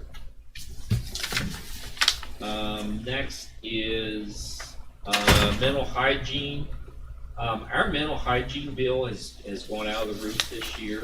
That's what I say. Yeah. We've been budgeting 41,000 for the past couple of years and have always been under budget. This year we budgeted 41,000. Of course, our transportation expenses we haven't spent anything for automobile supplies.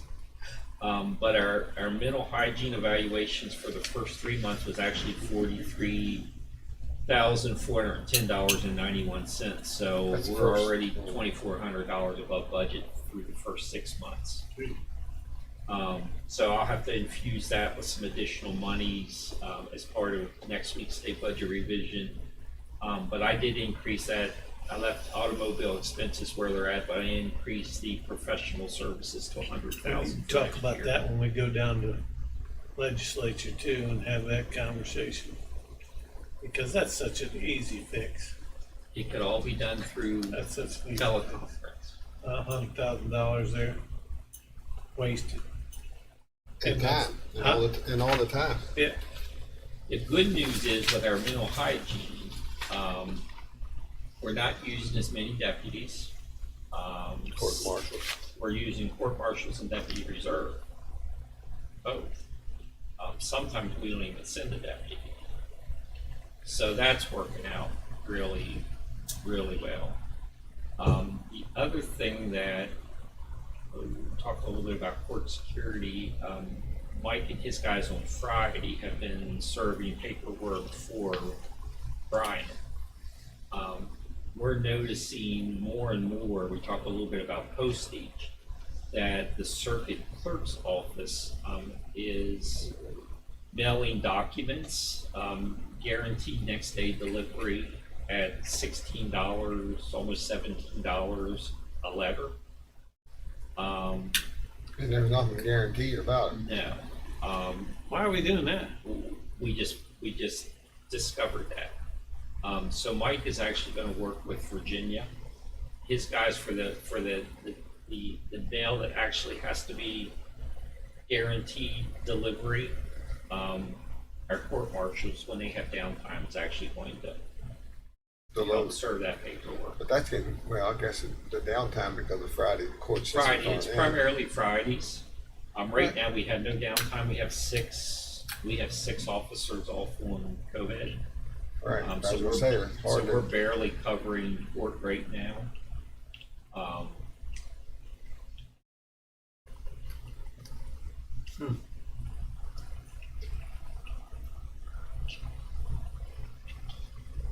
Department 960. We was saying that, I mean, it set a light bulb off on my head, believe it or not, but was saying that, you know, with the judicial center and over, you know, being, we don't use our courts on Friday. You know, I know that the magistrate's some employee issue, right? So Friday's an open day for have more court cases. And then if you did a longer day and rotate the schedule, you get another 3 to 4 hours a day. So you can almost probably do easy 60% more time in the courthouse and not have to have any more courtrooms. And that's just 5 days a week. Right. You know, you take 3 hours per day of 4, that's 12 hours plus a 12 hour, 12, 12 hours on Friday, 24 hours on a current 40-hour week. Yeah, but that takes 100% commitment from everybody involved, because, I mean, they could easily argue that that's not what they bought in for.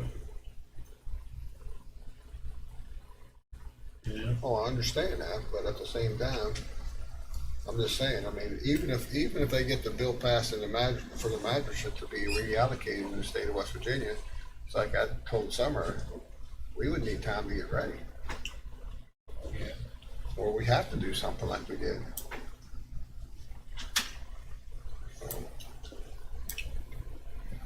All right. Just two more departments. Department 960's capital outlay vehicles. I did not increase that. 800,000 this year.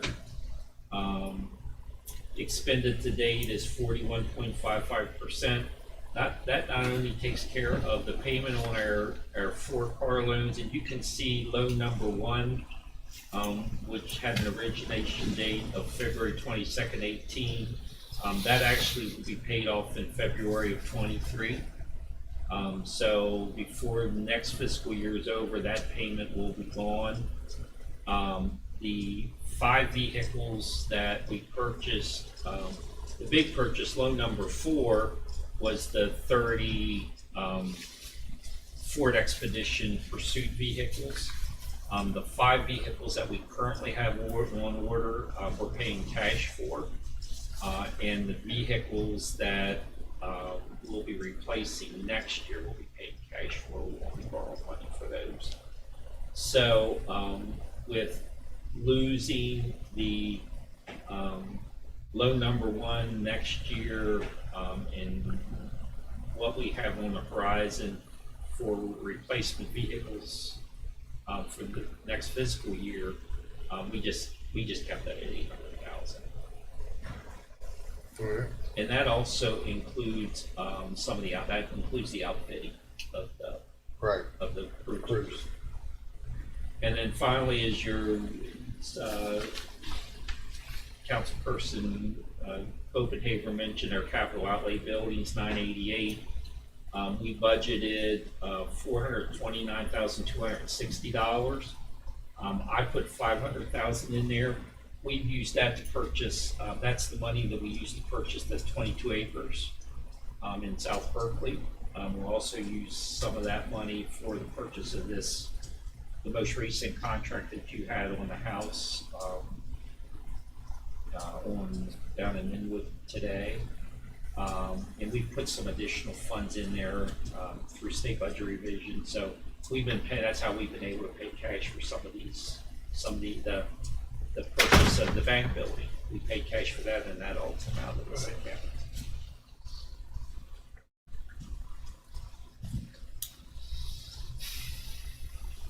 So your budget is healthy. The open land property for the parks and stuff like that, though, could come out of the CARES Act money. Or about recovery plan money. Right. Tracy's pretty confident that she has a source of funds for that, at least half of it. For the development of it?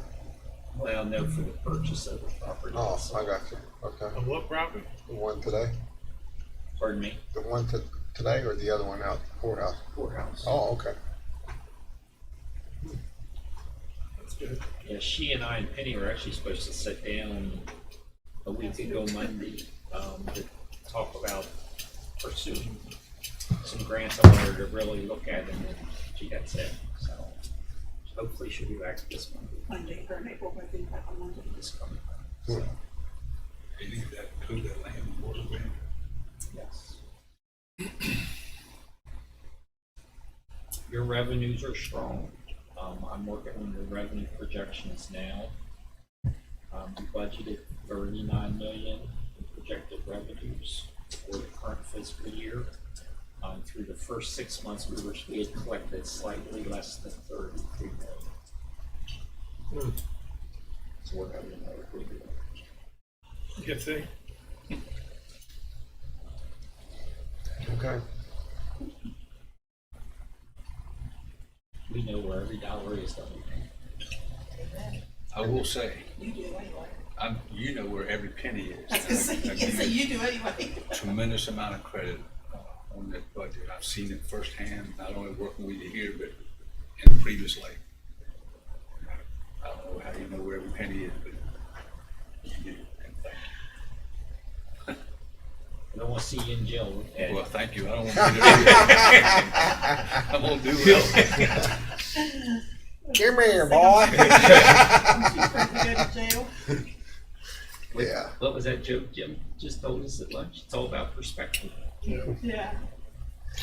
All right. Twice a day, 3 times a day, 3 meals a day, able to exercise 2 or 3 times a Have day. sex 3 times a week. Sex 3 times a day, exercise 2 or 3 times a day, and something else. 2 books a week. 2 Yeah, books a week. He's read able 2 to read books a 2 week. books a week, and You know, like being in jail. he doesn't like being in jail.